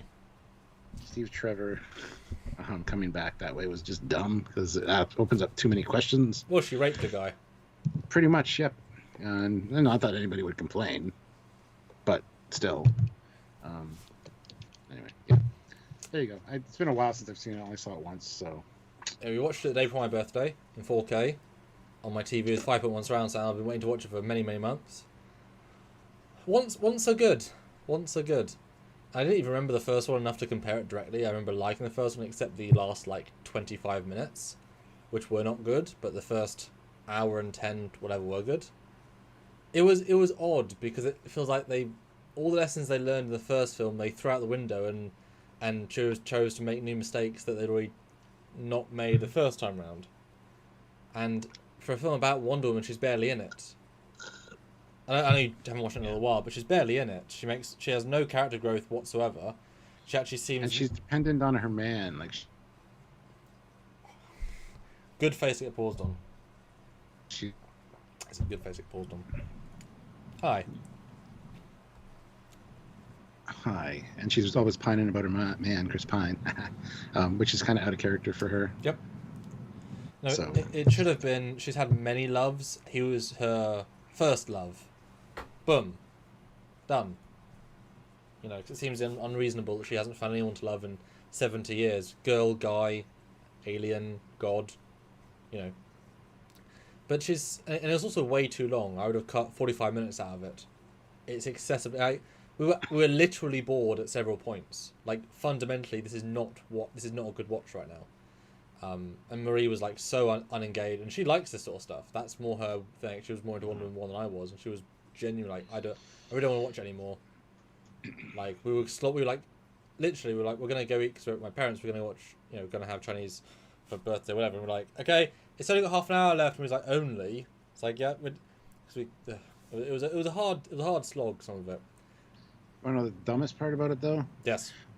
World War I pilot flying a modern, well, not modern, it's actually the 70s era jet. But not only that, but the jet was fueled up, fully loaded, ready for flight at the Smithsonian. That's a no-no and a no-no-no. And that jet can only go about 1,000 miles, 7,000 miles to Cairo. Fuel. Yeah. It just shows Paddy's not actually a good director. Because the first film was presumably helped by other people.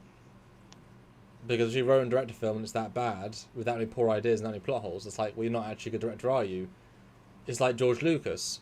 When he has a team that helps some of his good creative vision come through, he's better. You give him full control, he makes massively wrong decisions. It just should have been an hour shorter. I don't know why the Themyscira scene was 13 minutes. Why would they let a 12-year-old compete against the women? That seems unfair to everybody involved. Why is this a scene? Wonder Woman fighting crime and yet she's unknown in the future. It's just not a good film.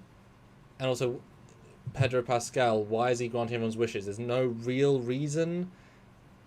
Marie suggests it's because the stone is making him like an addiction, which I love, but that was not in the movie.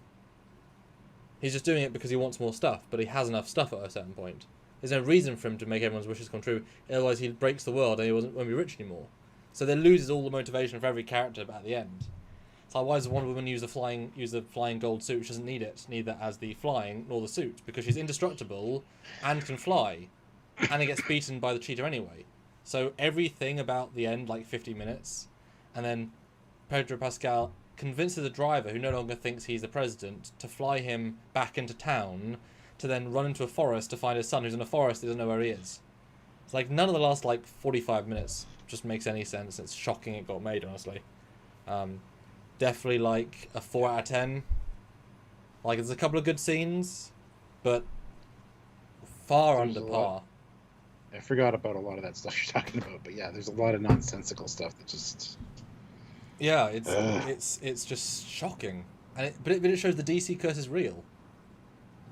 Seriously, you have the weird extremes of Wonder Woman went good and this just went bad again. This is how they keep doing it, and I liked Aquaman because it was a fun roller coaster of bullshit, but all the bullshit kind of had a flow to it. Like, there was a certain logical bullshit, and it kept going. This had a lot less bullshit. So yeah, it's just very, very silly, very silly. And certainly, making a jet invisible for no reason, with no motivation, is daft. Yes. There you go. And Chris Gwillem puts in £2. He-Man takes a backseat to a woman that saves the day. How do you get that from the fucking trailer, first of all? And who cares? Teela and Sorceress were both very powerful back in the original cartoon, so who cares? Sorry, we're talking about something when you were gone. That's what that's about. Yeah, I saw. So I think that Kevin people getting all Smith? upset about that is stupid. Yes, yeah, Kevin Smith. How did it look? I only saw one episode, I think. Oh, it looks fucking fantastic. Looks 100% like I am on board with this. Looks fun. And it definitely has the feel of the 80s one. But oh my god, there's a woman in it that did something important. Shame on Kevin Smith. Well, Teela and the Sorceress in the original one did that shit all the time, so... Now, see, that does sound genuinely sexist. Like, there's always women powerful in every show, even if they're minimally powerful. Like, what a silly thing to say. Yeah. As long as He-Man is not weakened, like Luke was weakened, like he's a hero, but he's made to look stupid. You shouldn't weaken other characters to make other characters look strong. Have He-Man be amazing when he has to be, and then the other characters take over when they need to be. That's it. That's all you do. Then everyone's equally amazing or in different ways. It's fine. It's Yep. Boy. And I was unsurprised to see that He-Man looked like I only saw the thumbnail picture. I didn't click on it, but he looked like the same as the cartoon. At least like what you associate the old one looking like. Mostly naked, same hair. So it's like a faithful visual update. It's kind of the vibe I got without having to watch it. Yep. It's a reboot done properly, or a continuation, if you will. Which isn't that hard. Let's be honest. It really isn't that hard.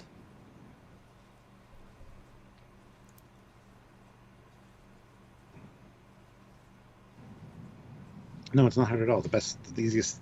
What you need is somebody that loves the original source material. Simple. Yeah. You're turning a success into less of a success by making a failed reboot. That's what you're doing. By injecting your eyes with your own vision into it. Like, no, that's not what made it work the first time. Well, I mean, you can have your own vision, but by shifting the original concept of the show or movie. Ghostbusters, the female version, isn't bad because they're all female. It's bad because of the vision of the film. Because the director and the writers had bad ideas, making a bad movie. And it wasn't what the first one was, or the second one. It was a complete, at that point, don't call it Ghostbusters. Etc., etc. Well, I think that they're making a new Velma cartoon about Velma from Scooby-Doo. But it's not in the Scooby-Doo universe, and she's going to be Asian. It's like, at that point, just make her another fucking character. Really? What? Yes. I heard the first bit, none of that rest of it. What? Yeah. So just at that point, just make it another character. Why even tie the name Velma to it? Like, what? But does she even have a character? Isn't Velma just one of the detective ladies? I wouldn't consider having much of a character per se. Oh, she's the smart one. She's always the one that's figuring stuff out. Don't get me started on a Velma rant. I love Velma. What's the point of this? I have no idea. I just heard about it literally 2 days ago, and I'm like, what? Moving on. Don't care. I won't be watching it anyway. Well, it's just a detective show about a lady that you maybe care about because nostalgia. Who's not? But she's not connected. But she's not in any way connected to what you remember nostalgia for. Which means she's not the lady you think she is because she's defined by who she is with. Yes. You know. Like, you know, we are different people separately, but we're also different people together. You know. That's very strange. Wow. I mean, to be fair, if it's like a very cheap cartoon, then try something. But boy, that's a... It's like I heard they're reshooting the Powerpuff Girl live-action pilot, which is very expensive to do, because it didn't work for whatever reason. Because that is a hard thing to get right, boy, you know. Because it's such an odd concept anyway. Instead of to reshoot an entire pilot... Wow. Chris Gwillem, £5, was just letting Cap know about what everyone's crying about. I'm loving Revelations. Can't wait. Yeah, I can't wait either. July 29th, I think. What's Revelation? Yeah, I'm really excited for it. That's the new He-Man. Oh, so He-Man Revelation. Revelation. Yeah. Ooh. Masters of the Universe Revelation, or whatever it's called. Is it going to reveal his name's not really He-Man, it's High-Man, or... Wait, no. It's him guy. No, it's Hyman. It's Twist. He's a girl. It's just Hyman. Yeah. Hyman. I broke my hymen. No, it's him guy. That's his real name. He-Man's just his alias. No, that's a different show by J.J. Abrams. Yes. Well, did we get any? I think we had a couple of Q&A questions that we had a film review in the meantime. Oh, do Foley and Cockings... Hey, you spelled my name right, thanks. Have real-world jobs too, just being nosy, says Bryce. And he is a child member, so... Bryce! He's the new cat. He's the new commander. Ah, He perfect. replaced you. Yeah, well, yeah, I know, but you're in the future now, so I am. I need somebody here in the present. So, Stuart, do you have a full-time job or a real-world job as context?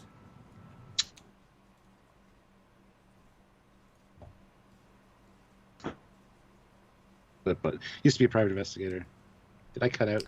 Yes, you did. Hello. I get mad. Welcome back. I hate talking and not knowing what you fucking heard. Yes. Hello, Stuart. Hi. Yeah. I used to be a private investigator.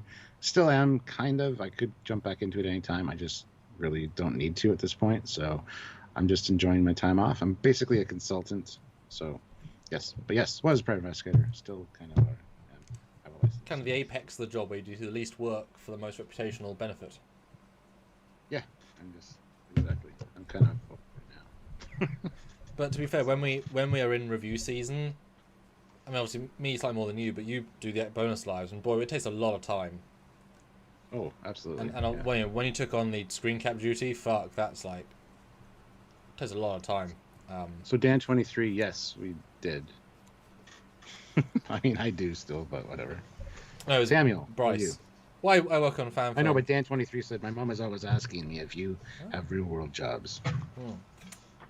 I work on fan films, so I have two halves of how I live. And Reliant 1864 says, "Hey, Magnum PI." It's funny you say that because that's the reason I wanted to become a private investigator. I grew up watching that with my dad. So. Look at my collar! Look at my collar! Yeah. So distracting. Yes. No, and I love being able to work on Trek in both sides of my job. And obviously, as you know, Stuart, I do. I like to encourage and fan films do new ship designs, and so I get to invent new ships as part of my other side of my job, which we can look at Trekyards. Like I'm doing this TOS runabout right now, which is funny because the original concept is fine. It's very, very TOS, which is not a bad thing. It's just it was a TOS Matt Jeffries not fleshed out sketch, so of course it wasn't given the treatment it should have been given, and someone made it as a full design, but it was limited in detail. But you can't really pass off as a hero asset. Now I intended for less different our version to be, but the modeler took my very clear notes, and I had lots of them, and one note shifted another piece, and as you start shifting shapes, they don't always connect. So you had to redesign some of them big shapes to fit it all. And then it was like, that's something I was expecting. And I had more more notes, because he went some odd, like the impulse engines were absurdly big. Instantly, I'm like, that is the wrong balance. And so he pulled some of that stuff back, and I was like, that's a much better version. I showed the team, they were like, that's so different! But actually, I like it. Now I've said it for 2 minutes. I was like, whew! Because then, it's not the same. Even though it is the same, like, it's like with the Disco Enterprise. It isn't at all the same ship, but you see all the elements that are pulled from. It's still conceptually the same ship, just looks different. And so we're currently in the high poly stage, see if it will smooth out more. But it's definitely not what I was expecting, and it's bringing something else into the Trek world that I then get to make fancy and fly and bring to you all. And look at Trekyards, which is great. Squadra Course, $2. Are there any new fanship episodes coming? See previous answer. Yeah. And maybe yours. Who knows? Ha! Waynmaker, Captain, best and worst mask vehicle. MASK. Yeah. Mobile Armored Strike Command. Command with a K. Joe. Pretty much. Right. Best and worst. I would need a list of them in front of me probably, but I do like the plane that turns into a helicopter.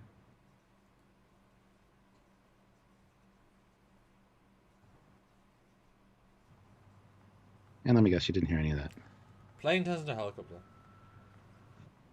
Okay, that's the good one. That's the bad guys one. Worst one, the little robot that turns into a scooter. Can't remember his name because I was just stupid. Probably. It probably honestly was Scooter. Or was it with a U? Oh, Scooter. Scooter. Yeah, I'd have to pull up a list of the mask vehicles because I don't remember them all. I had a few of them. I had the Corvette. I had the Dune Buggy. I never had the Camaro, surprisingly enough. But, yes, I remember. We mentioned this before. Yeah. Cool. So, anyway. Any other questions? Favorite Star Wars droid?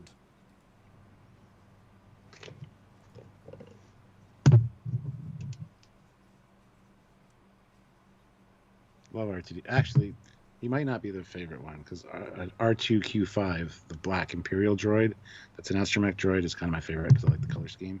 But honestly, as far as character goes, it's got to be R2D2. So, yeah. I always like the Droidica. It's such a unique design and it's overpowered beyond overpowered. So, what? The droid what? Droidica. Droidiger? Droidica, yeah. I don't know what that is. It's the rolling droid with the shield in Phantom Menace. Oh, okay. It's just unique and powerful and weird and cool. Like as a design, Yeah. Really cool out of box. That's fair. Mm-hmm. Did you enjoy the Extended Justice League? Well, you answer first. It's your birthday. Did you enjoy the Extended Justice League? We talked about this. We did a review. Did a full review, Rum. So go look at that. It was better in some ways, worse in others. It was too long, too unfocused, too much slow-mo. Cyborg was a better character, but it still wasn't a good story with good characters with a good ending. But that was the problem overall. And it just shows you that Joss Whedon tried really hard to make the best out of a bad situation, but given over twice as much time to play, you can make the situation better, just his story is still not very good. I wish Joss Whedon had been given to do it if she had done from scratch the script, it would have been a much better film. But if you're told to over half cut down a film, of course the scene's going to be shorter with less character development. Of course. I personally preferred the longer version. Both character build-ups and motivations and just the ending. Plus, I think Steppenwolf looked a lot cooler. Oh, yeah. But I wish they would have kept some of the Joss Whedon humor in the new one because some of those were the best parts of the other movie. Most in character. Yeah. and lighten things up a bit. So a merging of the two would actually be the perfect thing. Yeah, I would cut out an hour of filler. Keep the ending. The ending's much better. And get rid of the 4:3 aspect ratio. Yep, get rid of 4:3. That shit. Add on some more reason for like why has Deathstroke Dark Side forgotten where Earth is, considering it's the most important place in the universe. Oh wait, #forgot. Like it's still filled with stupidity and plot holes, but that's just, you know, he's not a particularly amazing filmmaker. Like, you know, because most people can't do everything. You know, some people can direct well, can write well, can, you know, and this is why you normally have a writer, a director as separate things, etc.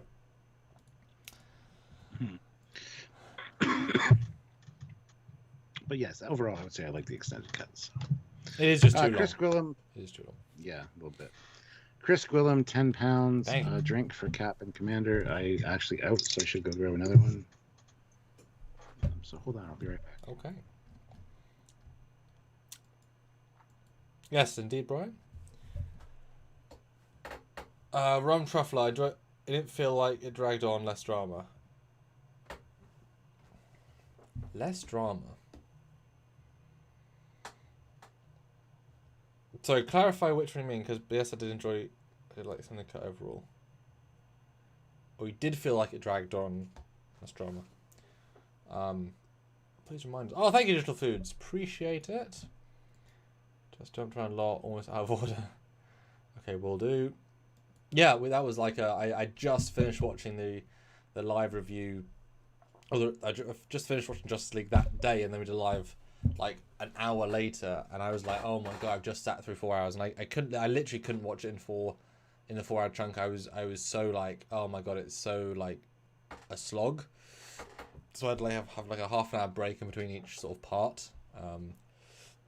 Dystopian Guy, do you ever think of starting an indie film studio, Commander?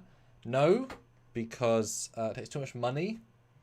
I have to make actual revenue, which I'm not able to generate, and you have to do your own original projects, which are fine, but there's a reason why most people can't make original sci-fi or other projects, because they just take too much investment for too little what they need quality-wise. You know, we associate real sci-fi with the big budget ones because they have a big budget to do that. But I've got one sci-fi idea in my head, truly original. I've got a first season in my head. I've written part of it, etc. And that's like if I tried to do it now when I couldn't even achieve it remotely, it would look as crap as it potentially could. But if you do it, you know, if I have political clout, who knows? Why would we do it better? Less drama as in Batman and Wonder Woman having his fit at each other. Yeah, sure. That's fair. Yeah. When it's so long, there's so many small moments you can say, oh, I prefer this versus that, etc. Oh, it's just a bad idea for a film in general. What is? Just Justice League. Just the whole film in general. It's just not a good idea for a story. You know, knowing that Superman dies, we know he's going to come back. Like, there's just no tension.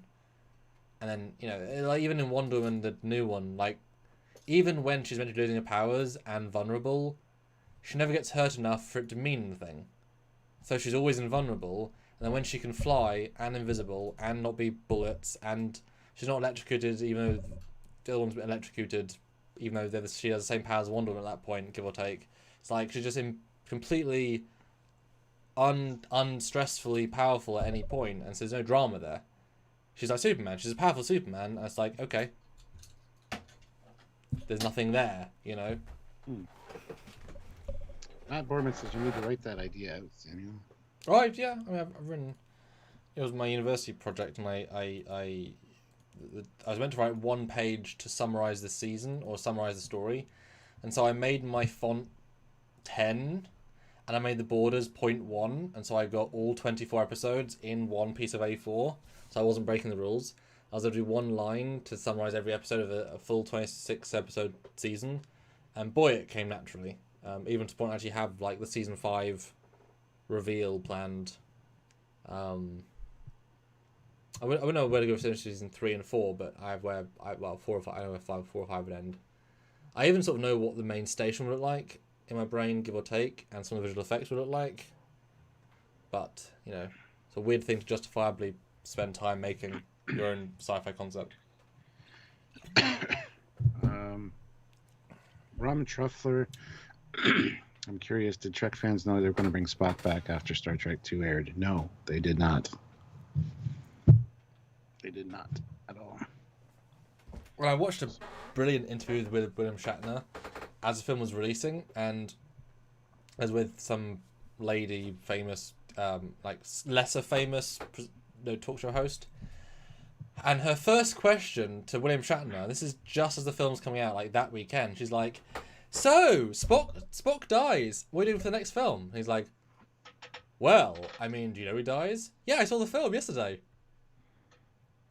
"Right. Well, you're referring to the clever twist that stuff like she like point blank spoils it in front of everybody, or she says it like her friend watched, like because if someone's seen it, they know." And his face is like, "Fucking hell," because that's the big twist, and he knows it's the big twist, and he even knows the fake big. And to see him like maneuver that is really respectable, and he's very good about it. And to see Shatner talk about Trek during its prime was really interesting, actually. That's when he still cared, because that helped him out, the motion picture Massively. in Star Trek 2, and then it kind of went bleh again. Yeah. For him. Well, I mean, yeah, restarted his career, and he got critical acclaim with Star Trek 2, etc. But yeah, to see him just like get sidelined, because normally interviews you haven't seen the film yet, so if someone guesses a plot line, you can joke, "Oh, it didn't really happen," but that lady knew, and it didn't occur to her that it was a big spoiler.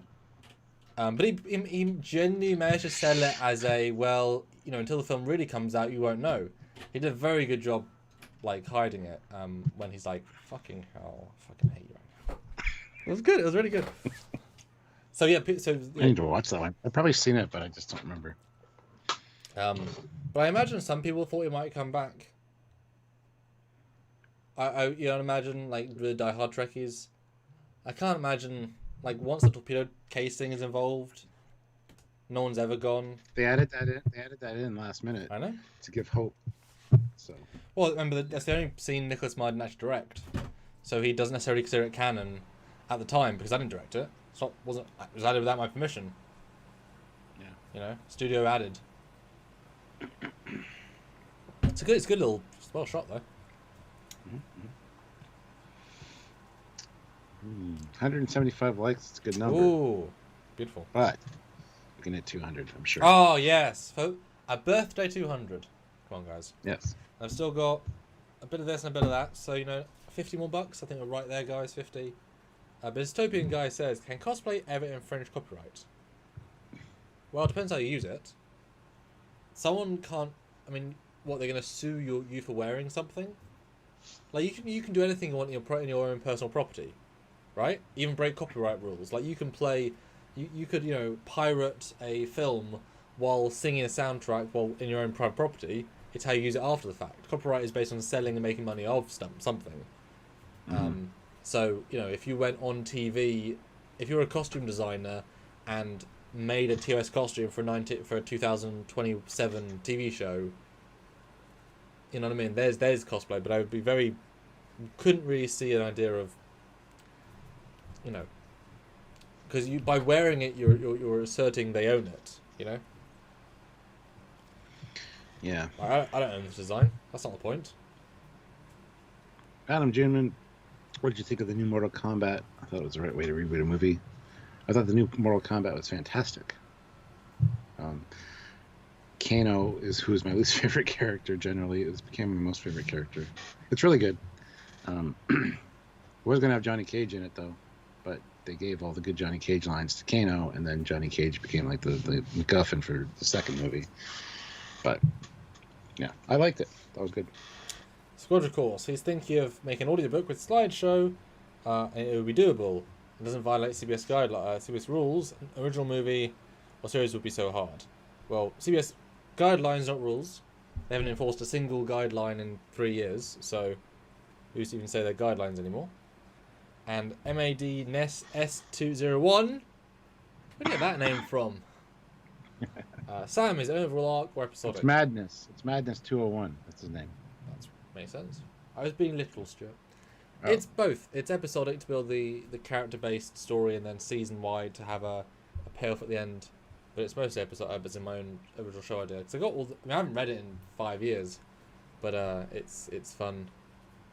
I even would have like reused set pieces, and it's got more Babylon 5 vibes than I intended. But I hadn't watched Babylon 5 yet, so it was just logical to do. I hadn't seen that though, so. I mean, not like story-wise, but some art design in my brain of what I would do. It just makes sense, you know? Damn. Okay, cool. Yeah. And Matt's like, and there has to be 20... He is right there. 22 likes. 22 likes. We can do it. We can do it. It's right there. Right there. And I've still one more costume I can swap into, and I'll take it for the 50. I will. So if anyone wants to throw in a 50 or a 70, I'll go to another brand new costume. How cool, how cool. Dude, can't wait.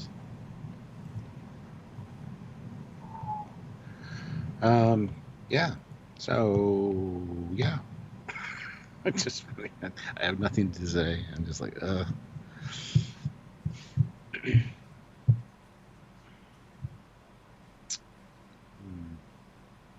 Now, is this a new costume that we haven't seen? Yes, brand So new. there was 4, right?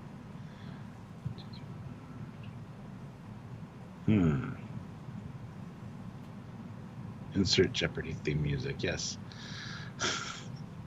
Is it Troy's jumpsuit? Look, you won't know until somebody someone puts up the whatevers. Yeah. It's not as exciting as this, but it's because I've quite enjoyed this one. Quite comfortable. Yeah. But it's it's Is that a 1-piece or a 2-piece? No, it's a 2-piece. Okay. Although SC Scout guy asks, but I'll respond as well. Have you seen the new Battlefield 2042 trailer, the video game? I have not. Okay. I have. I was bored. It was very generic from what I could see.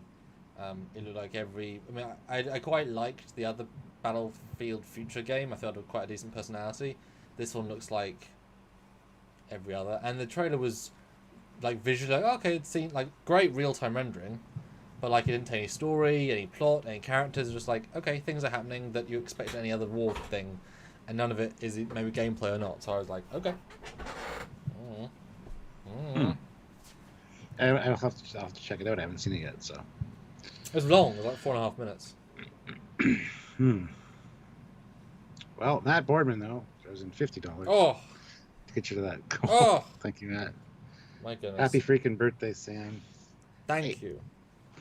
Hey, he only bought me cheeseburgers, so. I mean, Yeah. you get $50, Got whatever. real It's fine. food No, it's still. fine, Matt. Oh, actually, Matt made me something really, really nice. Which I guess I could send you to show on air, but I don't know if he wants me to. So. Well, you talk with sales when I get changed, and Sergeant Roadkill. Good luck with the new flat. That is far more important. Do not worry. Back in 1 minute. Future Commander Cockings out. See ya soon, maybe.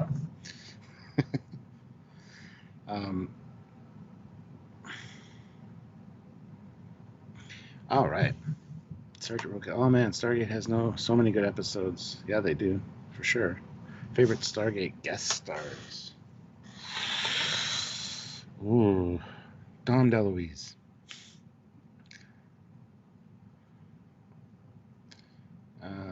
Matt Borman, absolutely. Please show everyone. Hope everyone enjoys it.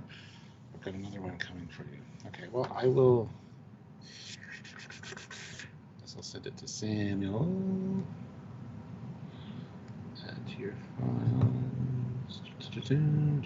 There it is.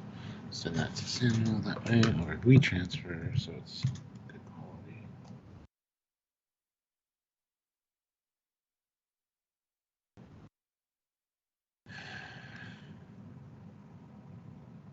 There we go. All right, and now back to you guys. Matt has another one coming for me. Cool.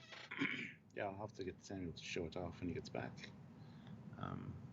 I have no way of doing so unless I just hold it up to the camera, and that's not very impressive. So.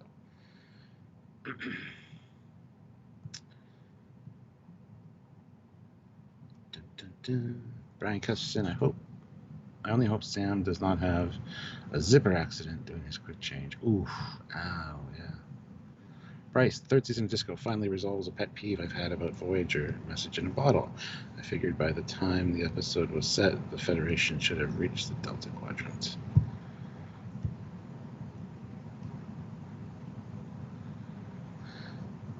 I mean, they have. They do say that, so yeah. Madness 201, have you guys seen the DC Legends of Tomorrow episode where it's heavily nodding at Star Trek? Yeah, I did. I saw a part of it anyway. Chippers, what's producing your LCARs in the background, Captain? A digital photo frame? Oh, you guys can see that? Usually you can't see it in most of my videos. It's a iPad. It's an old iPad 2.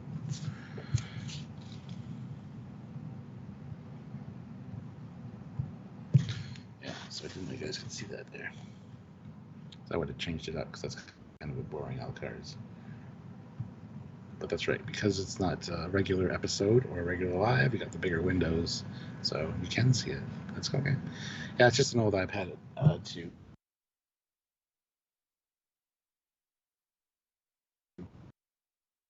It's always playing. If you look in the early episodes of Trekyards, it was there since the very beginning. And it, I like having different LCARs and stuff on it at all times, so.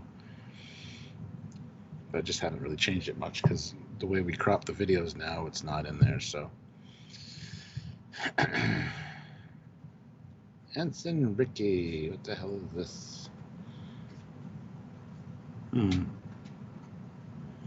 That's cool. Hello, Stuart.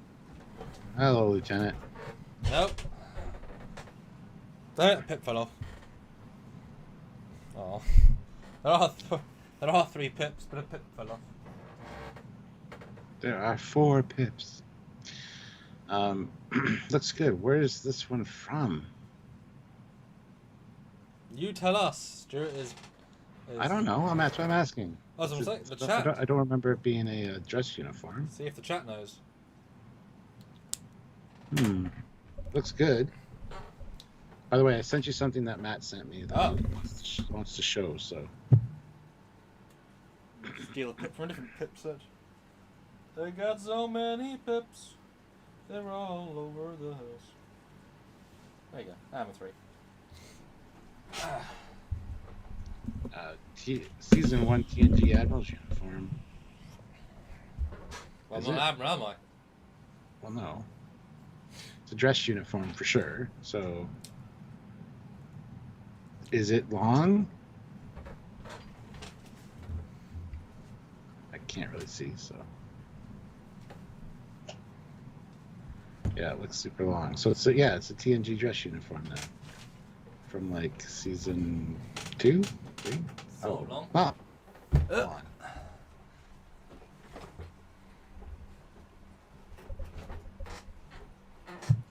This is the DS9 dress uniform, which was used in TNG once. It's the less long version of the TNG one, which is absurdly long. It was used in DS9 a couple of times. Still quite long, but this one's a little bit less long.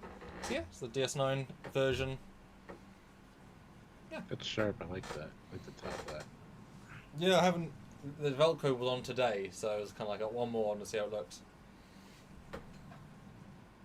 Looks good. I like that. Like, it's one of my least favourite uniforms of, like, cool factor.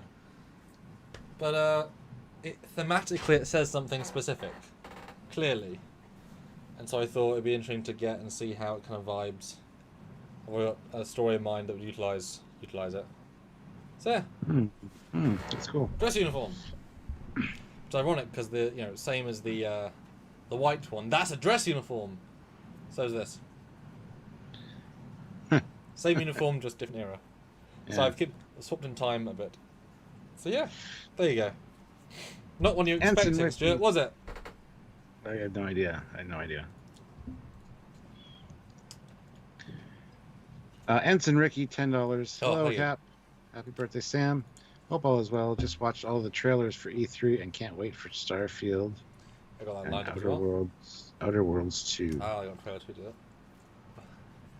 I'll check those out later. Haven't watched those. I probably watched on the big screen. Yeah. But yeah, no, that looks good. Thank you. So many new uniforms, man. Well, I mean, like I said, when I got the new ones for the Chinese guy, I got because they're only cheap, but then postage, so I got a few of them to test on the off chance they were okay, and pretty good. I mean, they've all been tailored slightly, shoulder pads, etc. And this one, the other one has a popper, which helps. This one doesn't. This one's less customized, but I think they'll all look better on screen. And so I'm looking forward to some tests, because in the Trek shorts, if I am limited with actors, put them in different uniforms, and you create a different vibe without changing who they are, Especially if they go in and out of the main uniform as well, quite effective. So yeah. Very cool. But do you want to set up this picture then? Do you want to give us a... Oh yeah. Matt Boardman's amazing, and he made me a special art print kind of thing for my birthday, which I wanted to show off here. So he's actually making another one, he said, but this is kind of indicative of John Eve's art with the Enterprise and the jets, and Matt knows I'm an F-14 guy, so A Top Gun fan. Yeah. So there's the TOS Connie with an F-14, and if you look really close at the helmet of the pilot, it is a Maverick helmet, so from Top Gun. So very cool image, and thank you so much, Matt. Amazing. I thought that as well. Yeah. What? I had the same picture of the guy saying amazing. Yeah. So yeah, I don't know what this other image he's working on for me is, but I'm looking forward to seeing that too. So, but yeah, this was really cool because John Eves has done a lot of art prints with the Blue Angels and the other aerobatic team, the F-16s. Can't remember, but different prints of the Enterprise being escorted by these jets. So this was really nice to see. So.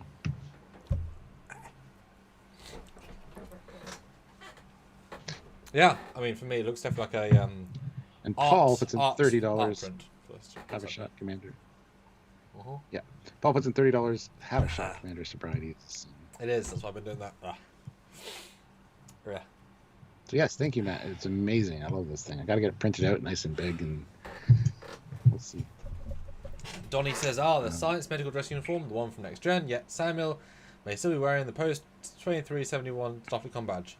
I'm wearing the DS9 version with the appropriate com badge. Mic drop. Boom. Boom. Yeah, there's a lovely thing about the TNG uniforms. You can actually wear them with this com badge as well, because for generations they did. Yeah. There you go. For generations, whole generations, 4 or 5 generations worth of people wore them. Yeah. So you got to watch your wording there a little bit. Yeah. No, it's like when I had the Voyager uniform on the Enterprise D. It's like, well, yeah, it fits for this amount of time. And it's, I think even and Cisco, when he goes back to Earth, when they're all wearing TNG again, has that com badge. So they do the com badges update quicker than uniforms, I guess. I mean, I guess they're easy to reproduce, whatever. Yeah. Well, we saw how easy it is to replicate a new uniform in Discovery, so super easy. Barely an inconvenience. Barely an inconvenience. Boo shaka boo. Yeah. All right. So 72 people here, 187 likes. That's only 13 likes away from 200. I mean, is that a like possibility? Spike. Come on, one more like spike, guys. We're right there. Right there. But we did get 3 new uniforms. Thank you so much, guys. That helps a massive amount. Appreciate it. I got to wear Voyager in between. And tomorrow I'll get to wear Voyager and Nemesis, both on camera. Nice. That'd be fun. So I'm shooting some of Trek shorts tomorrow. So you'll get to see some behind the scenes pictures of Nim in her uniform. Nice. Assuming nice. it In and now... out of uniform? What? That's what you said. I didn't say that. 8 more likes is what I did say, Stuart. 8 more. 8! 8 likes away from 200, and Only even Matt Boardman 8. has a good feeling that we can do it. That's good, that's good. We can feel it in our bones. I mean, I'm dressed for the occasion, so we must have the good news. It's only logical.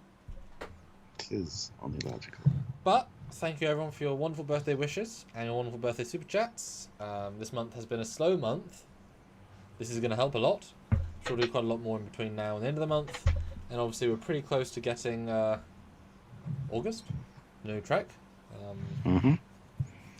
August 12th or 17th. I can't remember which now, but one of them. I think it'd be good to start, because I know I'm going to be here in the studio more. It'd be good to work out more of a schedule so you guys know, this day we're doing a live on the TNG and then a top 10, more of a schedule. I think would be helpful. Because, do those shows for you guys and the Saturdays, and if you haven't already, go back and watch our last couple of Saturdays. I've liked them all. I'm quite pleased. This last Saturday we did the Kvorcha class from the DS9 Dominion War game, which we may or may not be able to play, which would be kind of cool if we could. The Shinjo Alternative Concept, which I'm a big fan of, and I might even use it at some point as a design for a fan film, just like tweak it a bit, because I quite like it. And before that, the Vulcan ships from the Kelvin timeline. Quite original feeling ships. Actually feel like Vulcan ships, just weird. And before that, the another Defiant Concept from the later version. So some really cool in between. Lots of good stuff coming up, is what he's saying. Well, it has come out, yeah. Yeah. They're all licensed stuff as well, so these aren't fan designs, they're all licensed stuff. I really like. Yeah, but do we have fan designs coming out? Yes, we will. Don't worry. Yeah, we have one that's to whom it may concern. Yes. Squadron course. And we have another one that doesn't need to be edited. I don't know if we actually filmed yet. I can't honestly remember. But always a few more things to do, etc. I don't know we're going to get the 7 likes because nobody's hitting that like button, so it's very sad.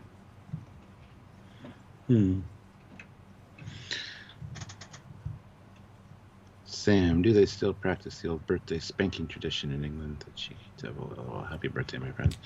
That's just not just England. I mean, I got spanked up for my birthday all the time. I mean, they are descendants from us, so... Everyone is on the planet because you're British. Isn't that how it goes? You invented everything. The sun doesn't set on the British Empire.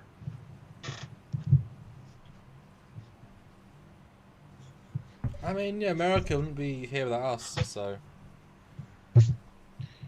Chippers, £5. Has the captain ever featured in any of your productions, Commander? And have a drink, Commander. Happy birthday. I'll let you answer that. Cause... Well, I've only had 3 productions, and the 4th being Trek Shorts. He's in number 4.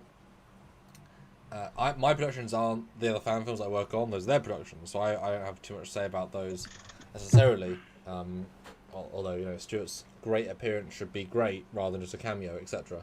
That's my opinion anyway. So, the service to the plot or nothing at all. Didn't know you had temper anomaly. You wouldn't fit in Long Way From Home.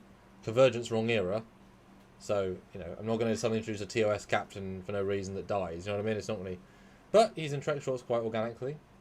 And depending on how quickly we can budget the Foley class, Stuart, looking at you, get that created, and who knows? I mean, I still would find it kind of funny if Stuart ended up doing like crowdfunder for his own fan film, the USS Foley Chronicles, 15 minutes, just for the sake of, fly to Ray Studios and film some TOS Connie and have you walk off the bridge of your Connie and get promoted to a Foley class, and now you're on a green screen Foley class, and that's on film properly. And, that's like ambitious. Why is Matt Boardman doesn't have a wrench? When he said only 2 more likes to 200. Yeah, he just changed YouTube profiles. Oh, did he? Matt, why'd you change YouTube profiles? Oh, Thank you, James McGill. Moderator. Make both his profiles moderator. Ah, birthday beats. Yes, that was definitely a school thing.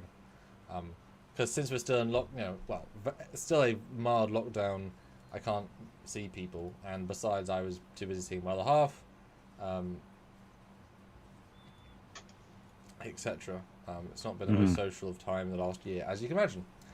Although my computer voice actress is a friend of mine, so a fun way of sort of getting to see him, etc.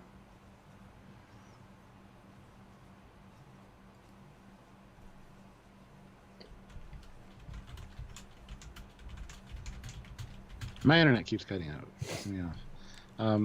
Matt says his Chrome does that sometimes. Weird. Huh. Well, 3 away from 200. We have 197 likes there. 69 people watching. And yeah, definitely winding down here. So it's been a nice chill time. 3 more likes. Yeah. So close. So Stuart, what's been your favourite of my 3 new costumes? Order them. Out of 3, where would you place how they look and how cool they are?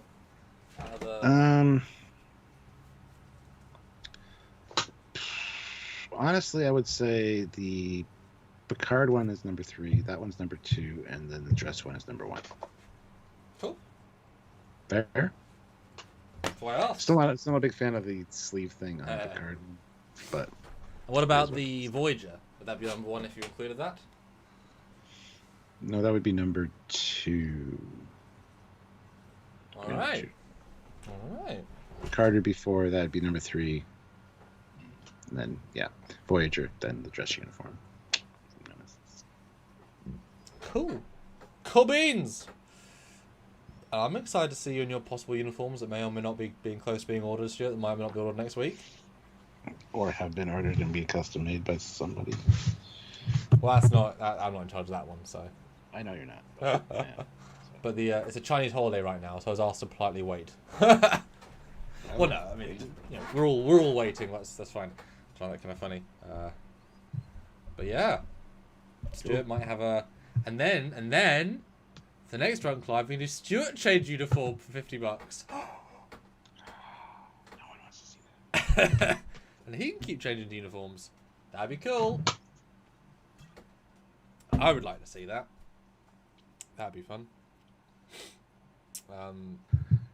We should see if we can match up uniforms when we do uniform changes. See if we pick what the other one's picking, or if we mismatch eras. It'd be funny. I'd like to get all the uniforms, Stuart. Invest. It is a slight addiction, though. It really is. But it's just. But then you get to just wear it, and it was so satisfying to wear the Voyager one, it's like it's. But things I can see myself on screen. That's why it's cooler, because I'm third personing this shit. But I can see myself in first person. No. I'm first personing this shit. I can see myself on screen. That makes more sense. It's like, oh, he's in Star Trek. Yes. 199 likes. Even though Oh my god! Right there. Squadron Course said Woot 200. I don't know if there's a delay on our end or whatever, but I see 199. Well, ours is before theirs, so that'd be hard if it was delayed. I know, but they seldom match up. The chat will be saying we hit a goal when we're 1 away. Right. So I don't know. Anyway. Well, happy birthday, Commander. Thank you. Got you. a lot of really cool stuff, and your uniforms are very impressive.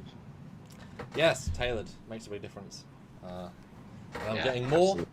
Not sorry, new ones, though. I am getting the low decks one. You made me say that earlier, so we'll see how that looks. I'm going to be getting a 2 versions of the com badge, because the actual com badge is weirdly proportioned, but someone makes a hybrid, more realistic versus cartoony version, because it's it would look different in live action. So I'm intrigued how it's going to look. Well, Squadron Course makes a good point. I think Stuart needs to make an alternate persona for TNG DS9 Voyager era. Maybe a grandson or something who's still Foley. Yeah. Could be done. Couldn't be. I think he.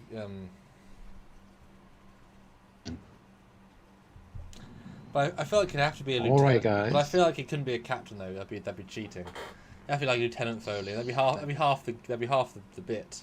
Is that the? Then I'm not interested. I would never be a lieutenant my age. No, have you seen the old guys on the Enterprise D that are like ensigns? Yes, in TNG you absolutely would No. be. Like, you could be. No, I wouldn't be. Lieutenant's, Couldn't be. Lieutenant's I have to quite be good Captain Foley. as a rank. I'm just saying. Not doing it. Not doing it. It'd be funny if it was Commander Foley. That'd be fucking hilarious. How but Lieutenant whatever. Commander Foley? Give you a nice long title. Nope. How Lieutenant Commander Junior Grade, twice removed, honorary Horcrux I can be- commanding officer. I'll be an Admiral General Junior Grade. Retired. Commodore Foley. That's good. That works. That's too. not TNG! I mean, it maybe can be, but it's not TNG. Guys, 199 likes. One more like. Paul says his says 200. What are you doing after this then, Stuart? Honestly, I do need to cut the grass at some point and get some food. I don't know what we're ordering for food tonight, so other than that, not too much. Not too much, my friend. I'm gonna sober up. You don't seem too bad off. You were more tipsy on my birthday live. Yes. Yeah. I could drink. Oh, 200. I see 200 now. So yeah, wore the celebration uniform for correctness. Right, thanks guys. We'll see you this coming week for Things and Bobs. Thanks everybody for the bad birthday wishes. We'll both see you next year for birthdays 2022.